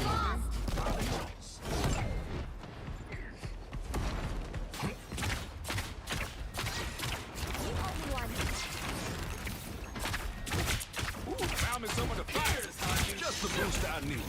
Fear Magneto! Close with the scratch. An helping hand. Now you do the same for me, Wee. Got good. It's clobbering time! Fantastic! Ha-ha! Ha-ha! Ha-ha! Ha! Ha-ha!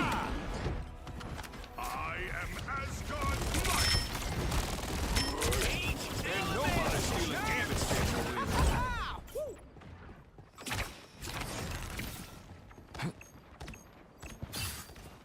Disappear! Their team's capture progress has passed the halfway point. Just the boost I need. Gambit never falls! This is real firepower!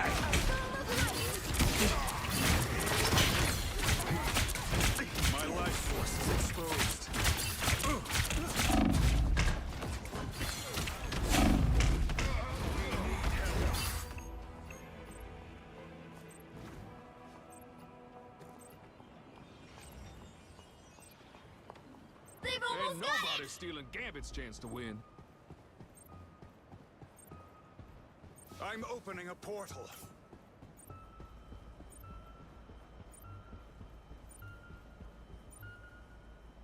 Pentagram of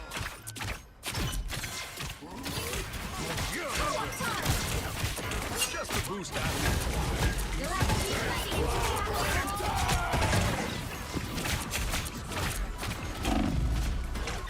Now you do the same. Here's how you shoot. Welcome to the dark forest. My time to shine.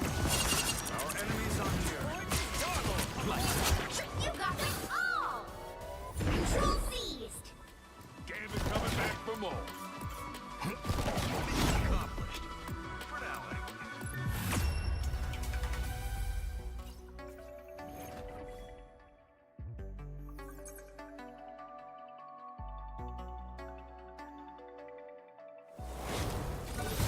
Another epic victory. Big win.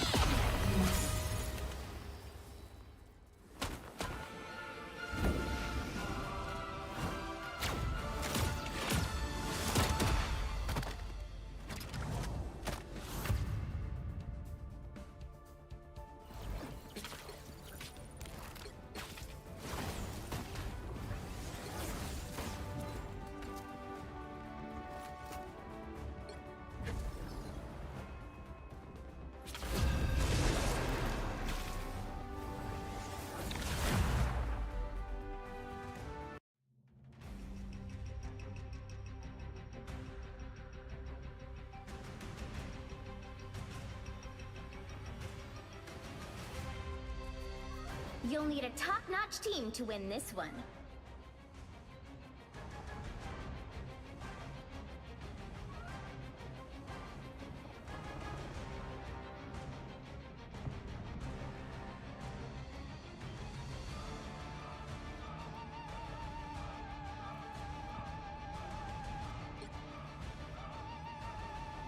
Make way for the King of Thieves.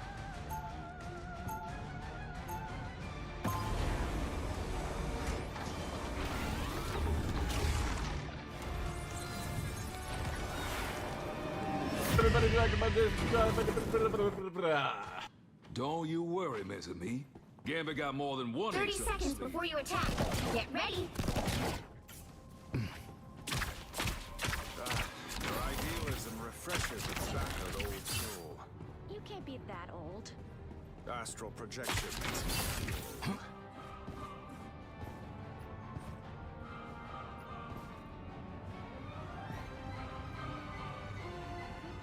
The battle starts in 5, 4, 3, 2, 1.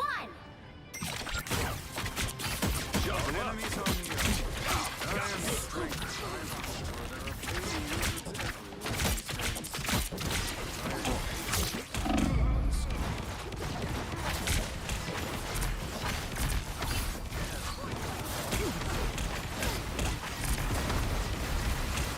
You thought you got rid of me? Not a chance.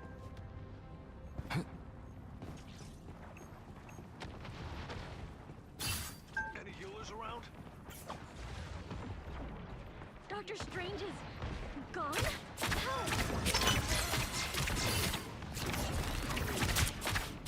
Secret halfway! Stop them! Better stop that vehicle!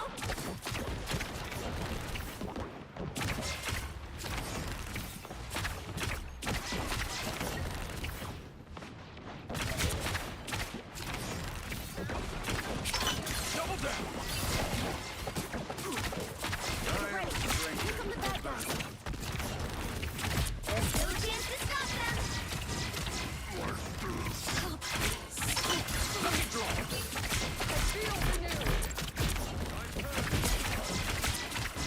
Extermination! They hit checkpoint. Now might be a good time to stop them.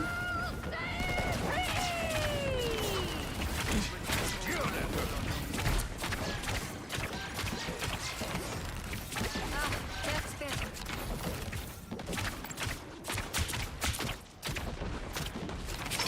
Let me draw! Dr. Strange.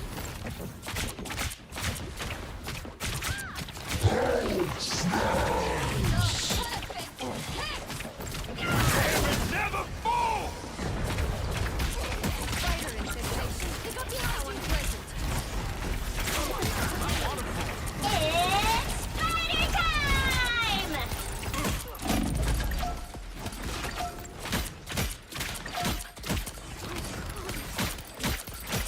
Wait, that hit the spot. Thanks. We lost their shields. Disappear!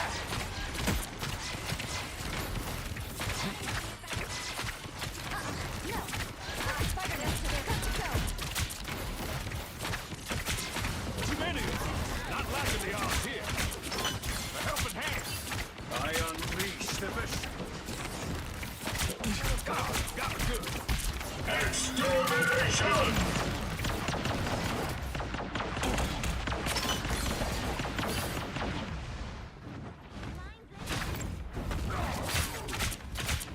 Separated halfway! Stop them! Better stop that vehicle!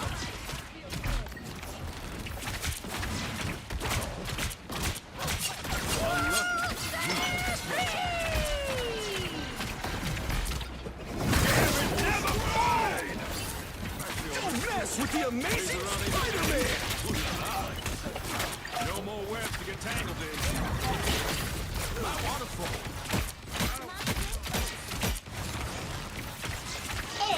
It's spider time!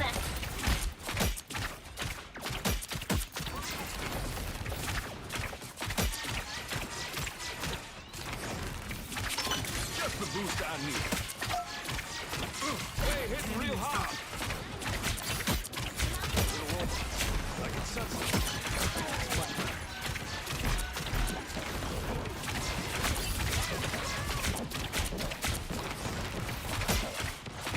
Here we go, spotted bad guy.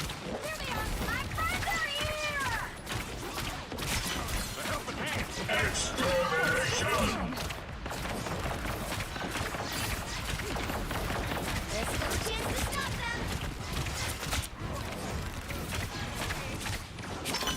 I am retaliating! Disappear! Get rid of the spider that's going to kill us all.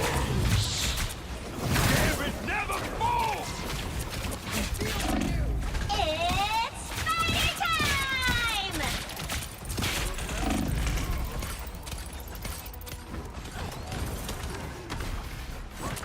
Dark magic. Can't keep this Cajun down for long. Always glad to help. They hit a checkpoint. Now might be a good time to stop them. Ooh, a touch of healing. Kill that hurt.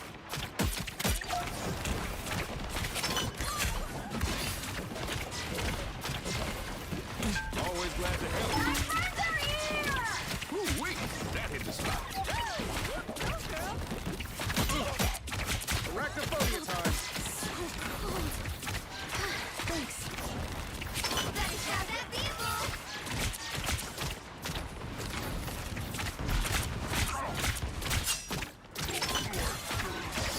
Yeah, we got your back. I unleash the Vishanti's extermination!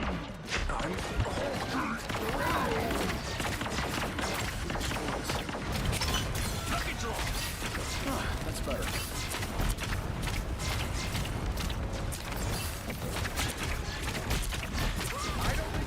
Don't mess with the amazing Spider-Man! Lucky draw! It's now or never! Stop them!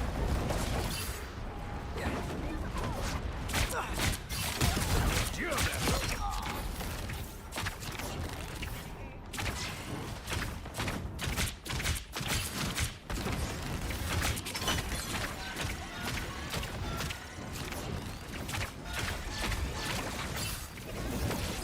Back down that vehicle!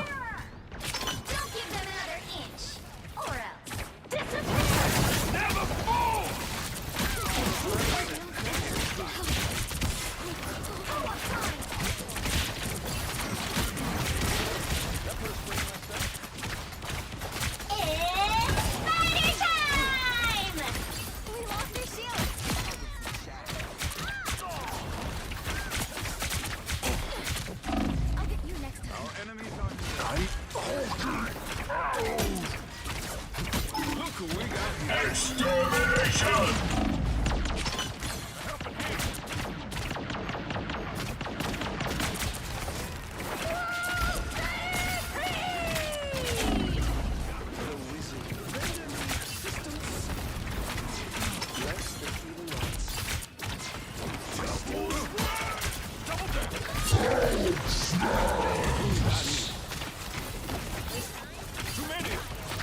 You can't expect to win them all.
It's official. Donald J. Trump, President of the United States of America, is striking Make way Iran. for the King of Tea. We I will are bring actually peace to this moving to the universe, next phase. no We matter might the see a cost. liberated Iran within the next coming days, ladies and gentlemen. This is the kind of regime change that I like, by the way. All right, I don't want boots on the ground, infinite American soldiers. I do like the people taking their country back from a radical Islamist evil regime that is honestly, unironically, a supporter of, certain acts of relatively not such nice proportions throughout the entire world. Bombing other Muslim countries, bombing their own people, bombing Israel, bombing literally Latin American countries. They are a gigantic sponsor of terrorism, whether it's to Russia, it's to China, it's to Venezuela. The reality is this regime falling is fantastic news for literally all of us, but no one has it better than the Iranian people if this shit happens. I did not think we'd be living in a world where Iran gets free of their Islamic overlords before England, but hey, here we are, and I'm not complaining. So I'm going to cover this story chronologically, what happened over the last day or two. Unfortunately, there were massacres. 2,000 plus protesters seemingly were killed. It's really hard to get exact numbers because Iran shut off the internet and is jamming Starlink. Elon Musk gave them Starlink, and Iran is doing their best to jam Starlink. And in fact, it's even worse in certain ways, because there's dead silence in all the mainstream media. The BBC doesn't want to report it. Obviously, CNN doesn't want to talk about it. It's not in the mainstream media in almost any Western country, and that's why I'm the media now. So get ready for a deep dive. Trump in 2025, he was kind of, doing his thing, trying to close the border, get stuff unlocked. Trump 2026 has been an absolute machine. All right, so first of all, after this arc, this needs to be hanging to the Louvre. I mean, probably not in the Louvre, because France is run by Islam these days as well, but hanging in the Louvre after France, liberates itself or something. It probably won't, let's be real. It's France, like sword fight with baguettes or some shit. The Iranian people were, for those of you that don't know, oppressed for 46 to 47 years now, and they're finally had enough in fighting back. England felt like, yo, let's just invite all the people that are oppressive to those guys into our countries. They totally won't oppress us.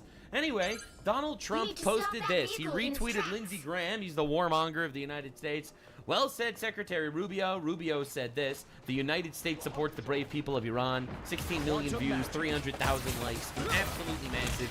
Lindsey Graham says, well said, Secretary Rubio. This is truly not the Obama administration when it comes to standing up with the Iranian Ayatollah and his religious Nazi henchmen. It's standing behind the people of Iran and protesting for a better life. So the regime, to the regime leadership, your brutality against the great people of Iran will not go unchallenged. Make Iran great again. This is Lindsey Graham, reposted by Donald Trump, right after Lindsey Graham literally went on Fox News and said, Ayatollah, we're gonna kill you. He literally said that on the news. It was absolutely baller. I showed that in my previous video. Unfortunately, we are not gonna have time to tread ground. Maybe we'll do highlights after this is all over. But the reality is, we have to...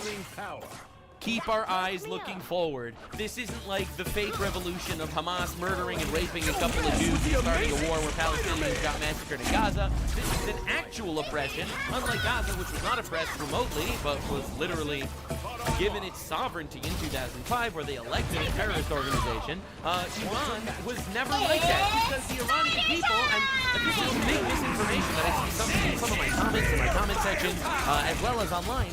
Iranians are not Muslims. They're not, originally Muslims. They're not Arabs. They don't speak Arabic. They are literally oppressed by a radical Islamic regime. The same type of people that are currently getting elected in England for some interesting reason. J.K. Rowling tweeted this: if you claim to support the human rights and you can't bring yourself to show solidarity with those fighting for their liberty in Iran, you've revealed yourself. You don't give a damn about people being oppressed and brutalized, so long as it's done by the enemies of your enemies. Freedom, with that super viral video of the girl smoking, lighting Ayatollah Khamenei's portrait on fire, with her hair uncovered. That's a big twist. As you can see, her hair is uncovered, which is punishable by death in Iran. Because it's an actual oppressive regime, not like the fake oppressive regime, like the Trump administration. Trump is a fascist. Trump is so fascist. Not like my guy, Ayatollah Khamenei, murders women in the street if they uncover their hair. As you can see, this J.K. Rowling tweet has 6.8 million views and 250,000 likes right now. She's really pretty. Obviously, she's got the retards in the comment section. You love that. Well, Elon Musk says true. He's been boosting this as much as he possibly can. And of course, you have the retards. You're a shill for Jewish supremacy. So I don't even know how you get there. I don't even know how you get there. You have millions of people in Iran on the streets fighting back. 1.85 million people are part of these protests. That's the estimate. This isn't about freedom or liberty. It's about regime change for Israel. I'm telling you, these people are actually retarded. The new Trump derangement syndrome is just Israel derangement syndrome. Like, I don't know what we're doing. Iranian citizens braver than you could dream of are being sacrificing their lives to fight for their own liberation. And all you can say is it's the Jews. Literally. Well, how did J.K. Rowling get so based? Used to be some random libtard, Dumbledore's gay libtard. And then, you know what? She said, I actually don't want men in women's bathrooms, and Ray absolutely obliterated her for it, and she had balls of steel about it. She stood up, and she actually started speaking. And goddamn, it was one of the most diabolically entertaining, justified crash outs I've ever seen. And here she is, basically right about almost everything that she preaches these days. Destiny awaits. Currently, she is getting canceled by the Twitter warriors. As you can see, people are furious that she's doing something good because she didn't do the good thing that they wanted. But why didn't J.K. Rowling talk about Palestine or Gaza? The people that started a war and lost miserably. Why isn't she talking about that? She's talking about a cause that actually is about oppressing you fighting back. I don't understand. Anyway, breaking, at least 25 mosques have been destroyed by Iranians in Tehran last night. Tehran's the capital. Look at this, bro. This has to be AI. It's too cinematic. It's crazy. So anyway, they're burning down mosques. All right. So obviously, this is basically now when you see the footage of it, it's absolutely horrifying. The sky is all smoke and flames everywhere. Like, this is a real revolution. This isn't gay liberals rioting about how Ice Age is lady himself. Right? This is actually overthrowing the government, the radical government. Oppressing all these people forever. Of course, Sneeko responds to this with his absolute 4,000 IQ. This is obviously the Mossad. It's obviously the Jews that are doing this. He's not the only one. He's just my favorite example of retards these days because he's basically wrong about everything. So this dude's been going out. It's the Mossad. It's the Jews. CIA also controlled by the Jews. It's the Jews. The Jews are doing all the things. 1.85 million Iranians are on the streets protesting, and he's blaming the Jews. The reason is because Sneeko, those of you who are unaware, he converted to Islam. He converted to Islam after basically admitting that his favorite movie was Cutie, a movie about sexualized children, talking about how he thinks the age of marriage should be when women hit puberty, and he converts to Islam. Wow! The pedophile to Islam pipeline is truly something that we should be studying for generations. So obviously, this dude's running hardcore defense for the Iranian regime. He's like, whoa, these oppressive Islamists that are torturing people of Iran, they're actually good guys. And Mossad is shout out to the Jews, by the way, because if this is the Mossad, then shout out to the Jews. The Jews taking it once again, colossal Jew W. Now, the reason why the regime is panicking and the reason, and the regime is making the blackout. They and the reason is because Iranians from the protests, the revolution, as we should be calling it, are marching the houses of regime officials to go and kill them in their homes later. Holy shit. So the main reason why they're shutting down the internet so badly, at least they say, is because they don't want people on social media to be able to share the locations of different regime soldiers, right? Of different regime people, of different regime commanders. They feel like the only way to keep themselves safe is to prevent them from doxing each other. I don't believe that. I think it's because they want to turn off the internet, because I think they want to massacre people on the streets. In fact, the numbers, horrifying reports and images coming out of countless protesters being killed across Iran. Reported death tolls range from 2,000 to 6,000 killed. Oh my God, 2,000 to 6,000 killed in a day. Dude, just body bags lining the streets. And again, this is not. But remember, Trump is the fascist. Trump is fascist, unlike the nice Iranians. Where are the leftists? Hello, liberals. You're supposed to care about these things across the world, right? The answer is obviously no. They don't care about, Christians getting genocided in Nigeria, Christians getting genocided in Sudan. They don't care about, Yemenis getting killed by the Houthis. They don't care about Hezbollah killing the Syrians. They don't care about the Kurds that are currently getting massacred in Syria right now by ISIS. They didn't care about any of that, obviously, because they only have one marching order. And it's honestly terrifying. The destruction of Western civilization. So since they are radical communists and Islamists that are uniting, the only thing they actually care about is whatever cause they can promote that involves destroying the West. That'll be Palestine. Import infinite Muslims, infinite more refugees. Destroy the West. The West is bad. The West is arming Israel. So that's why Palestine is the super movement that they picked up. It's against colonialism. It's against white supremacy, because on the left, all Jews are counted as white. And that's literally what we're dealing with. They support every single cause that literally can be utilized as a Trojan horse to destroy the West. So obviously they don't care about this. Obviously they don't care that there are body bags of people lining the streets that were just protesting, that were just getting massacred. People firing live rounds into protesting. But dude, this is not a joke. This is not a drill.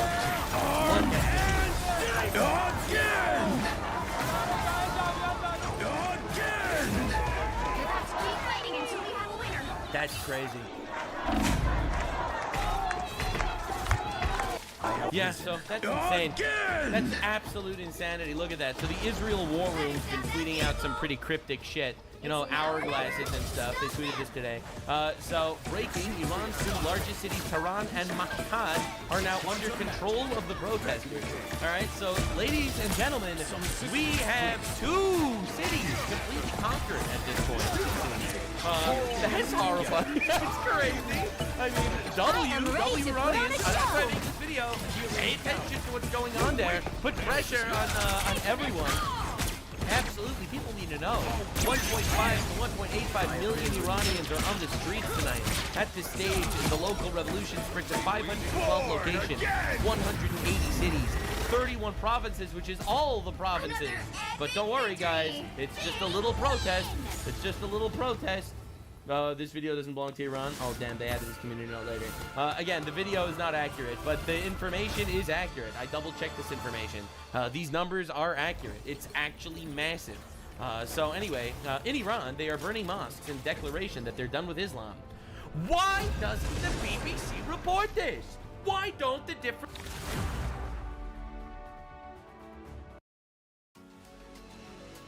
You'll need a top-notch team to win this one.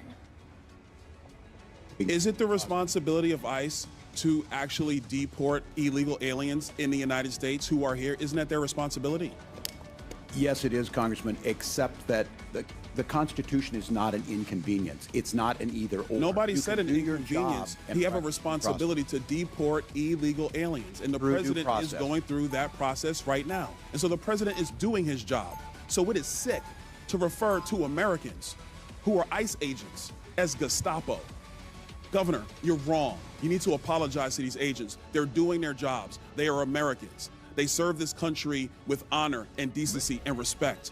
Do not diminish their work simply because you tried to make a cheap point that you could tweet.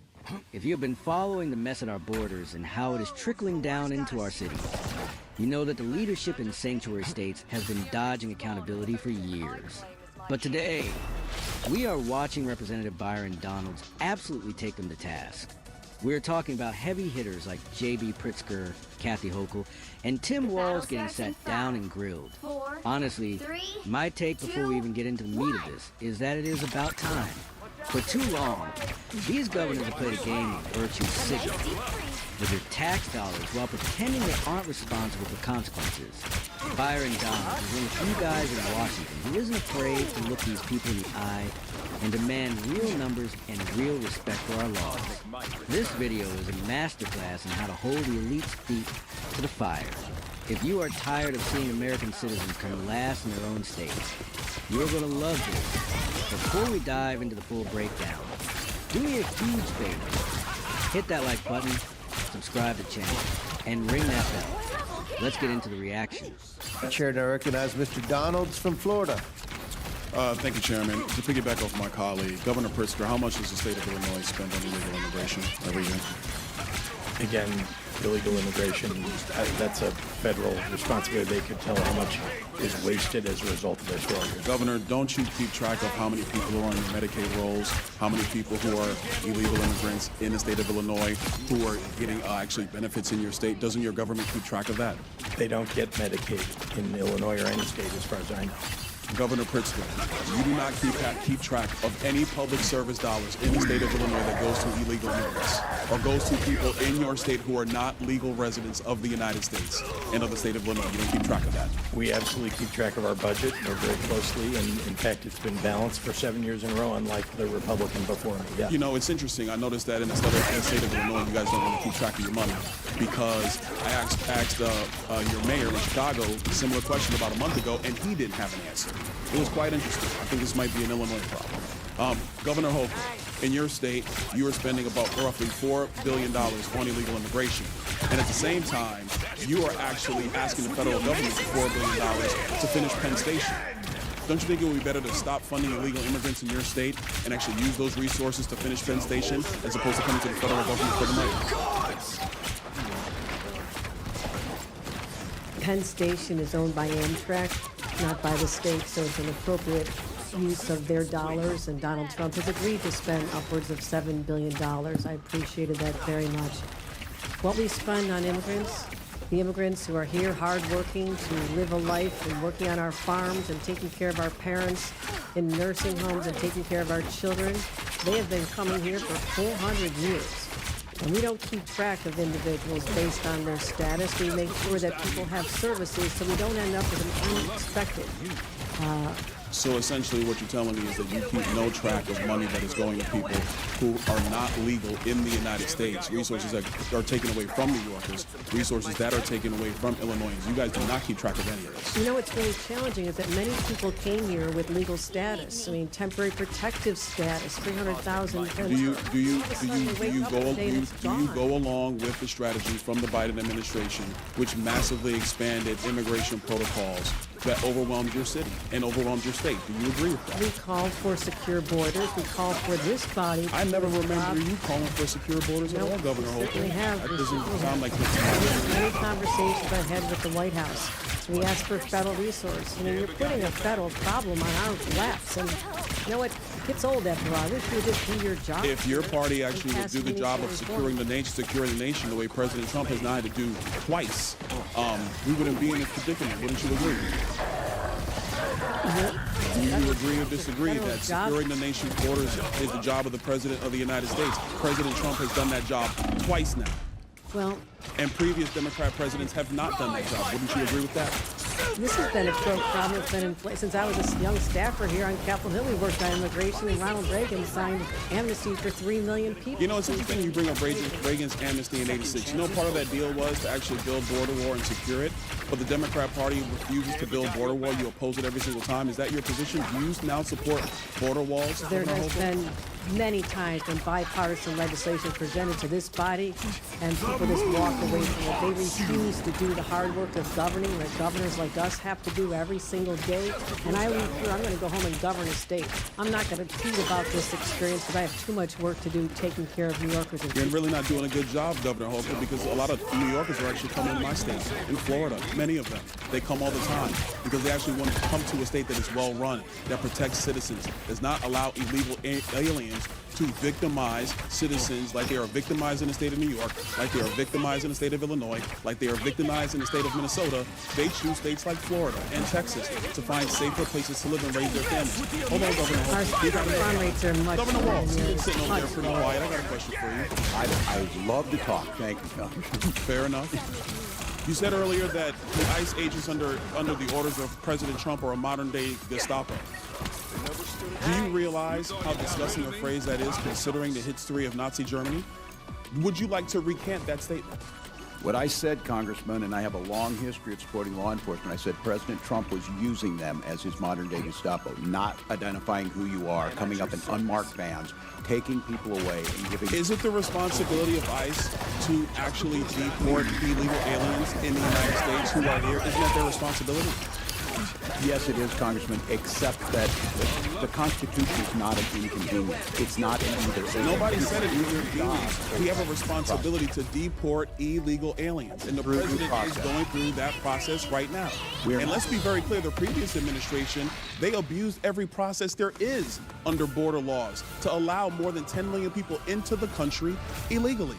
And this is a burden on all Americans. And so the president is doing his job. So it is sick to refer to Americans who are ICE agents as Gestapo. Governor, you're wrong. You need to apologize to these agents. They're doing their jobs. They are Americans. They serve this country with honor and decency and respect. Do not diminish their work simply because you tried to make a cheap point that you could tweet. I yield back. I hope you guys stuck through to the end of that, because that final exchange between Byron Donalds and Tim... Pick your hero. Or villain. I'm not judging.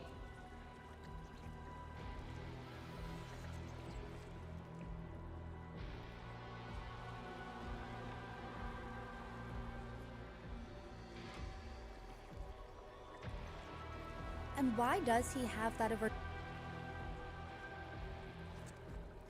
And why does he have that aversion? Because when he came on the national stage, he had this appearance. A lot of people took him to be, you know, that goofy dad, maybe that Midwestern dad, lovable dork. Is that how Minnesotans see him, or do they see him as someone who is shirking away from the responsibility of saying, hey, I owned this fraud scheme that was happening under my watch? Get ready. You know, I think you have to look at the kind of the spectrum and the timeline of his service. He ran in 2018 on One Minnesota, uniting the state. This is just after 2016. That was a very appealing message. Then we had a pandemic, not his fault, but how he responded to the pandemic became an issue. Then we had the killing of George Floyd and the riots. Again, not his doing, but how he handled it became the issue. He won re-election in 2022 against a fairly weak Republican opponent in a year when Democrats had a surge due to the Supreme Court on Dobbs. And then I think everybody was like, all right, we're going to set for the second term. Let's stabilize everything. And things over the last 3 years did not get more stable. In fact, Governor Walz, away from fraud, with Democratic House and Democratic Senate, spent an $18 billion surplus. Budget surplus. They raised taxes by $10 billion more, and in his third term, had he run, he would have faced a $9 billion deficit. So separate fraud. That does not have anything to do with fraud. Minnesotans just started to say, like, do we have a vision and a plan that we all can rally around for the future of the state? And I think that's what the other piece Governor Walz failed to figure out. I know you said that his decision to drop out was death by 1,000 cuts. It wasn't one thing, it was a culmination of things. Was that last thing, though, the Nick Shirley video? Because that went massively viral, racked up hundreds of millions of views on social media. Vice President J.D. Vance tweeted about it, or posted on X rather. Elon Musk posted about it. I mean, it was really just shocking what the video, how much attention it gathered. News outlets, daycare workers there. They've pushed back on the claims that Nick Shirley was making. But was that the thing that pushed Walz over the edge? You know, I don't know if that video did it, but the fallout and the response to that video was it. I think it's a lesson in the way modern media and social media work. That video was posted on December 26th. It's a quiet time, it's a holiday time. People are spending more time with their phones. And there was a vacuum of response. There was literally no response from the governor's office for days. And that is what we saw in the days following the George Floyd riots. It's what we're seeing today. No public events after another audit came out yesterday that showed backdated documents. So this is the cycle. What I would also say is that people within his own party who wanted more independent audits done of state government really got fed up once Nick Shirley's video came out. And it gave them proof to say, you're losing the narrative, you're losing the facts. We talk a lot about separating signals and noise. Nick Shirley's video created a lot of noise, and it wasn't all entirely accurate. However, the threads of accuracy, the signals within that video that were fact and were real, are the things that are indefensible if you're the sitting governor of the state. And now, obviously, this is a national story, but you've been covering it from the beginning. So when you're looking at how it gathered all of this attention, do you think the national dialogue surrounding the governor's race, as well as these fraud schemes in Minnesota, do you think anything's missing from that conversation? It's a great question. You know, I think in a short attention span world, I think any kind of audit or investigation takes time. And so I think the impatient American, the impatient Minnesotan wants all the news, they want all the information right now. So it's really tough to speculate on kind of what's missing. We are supposed to get a full report on some of the program audits at the end of January. That will give us, I think, a view of how wide this is, not how deep it is, but how many programs it impacts. There's the sense is right now this is 12 to 14 state programs that are funded in part by the federal government. If that expands to 20 to 30, then that's a major issue. I would also say that there was a warning sign. And the warning signs on Walz came not just from local media, but CNN did a full investigation piece in October of 24 when he was running for vice president about 12 cases where he did not pay attention to independent audit. And so I would just urge your viewers to know that there's been reporting out there, but as with anything, what does it cause? Where is it at? Somebody, one of the reporters this week referred to this, is this a Watergate, Minnesota moment? Is there so much stuff that we don't even know yet that it'll deteriorate trust for a long time? And I think that's what will follow for the next 11 months. And to that point about deteriorating trust, I mean, is this Walz's legacy now? Is this the DFL's legacy in Minnesota now? Because I just can't get over that federal prosecutor saying this calls into question everything we know about the state. I mean, it sounds like what he's saying is everything we know about Minnesota essentially is a lie. Fraud was the norm here, not the outlier. What does that do to the legacy of Democrats and Walz? I think the first thing you have to realize is Minnesota is a good government state. Minnesotans are not super conservative as a whole. They're not super liberal as a whole. They believe good government services are worth paying for. This calls that fundamental piece into doubt and erodes that trust. Now, there's plenty of parts of government that still work in Minnesota that aren't littered with fraud. But I've said this for a few years. I think what has been missed is the idea of getting back to the basics. Back to the basics on education, back to the basics in public safety, back to the basics in good roads and good schools.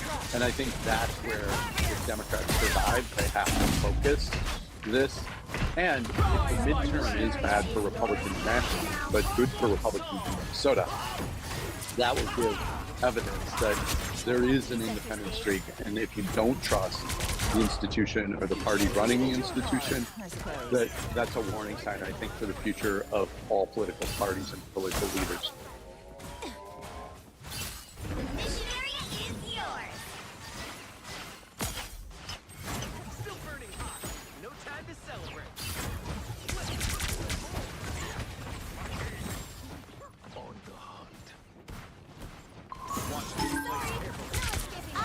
ready to put on a show. What have we been?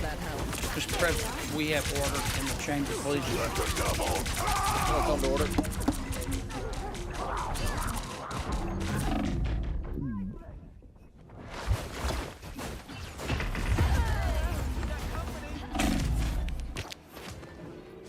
Control lost. I'm looking for my glasses, Mr. Chairman. This queen's reign isn't over. Mr. Chairman, with me today is Mr. Nick Ayers, a colleague from my office. Nick, would you go in the room in there and see if my glasses fell out of my jacket, would you? Nick, the President just helped me out. Thank you, Mr. President. That's my hair. Is it okay? Thank you. Okay, understand. You can only do so much. I want to talk about a serious subject, Mr. President. I want to talk about welfare fraud, taxpayer money. Now, I want to make it clear that Emma Frost never I love surrenders. Minnesota. I love Minnesota. But I do not like people, whether they live in Minnesota or elsewhere, who steal money from the poor. There ought to be a special place You in captured hell half for of the mission area. Keep going. by now, unless you're still living in your parents' basement playing video games, you know that there has been massive welfare fraud in Minnesota. It's staggering. It's stunning. It's astounding. It may rise to the level of $9 billion of taxpayer money meant for the poor. I am ready to put on a show. $9 billion. Never miss. Now, it's an uncomfortable truth that at this juncture, most of that fraud appears to be centered in the community of Minneapolis among people of Somali ancestry. Some have said and suggested that it's racist to say that. Facts are not racist. What I just said is just a fact. So far, there have been 90 people charged, most of whom are of Somali descent. That's just a fact. There are over 100,000 people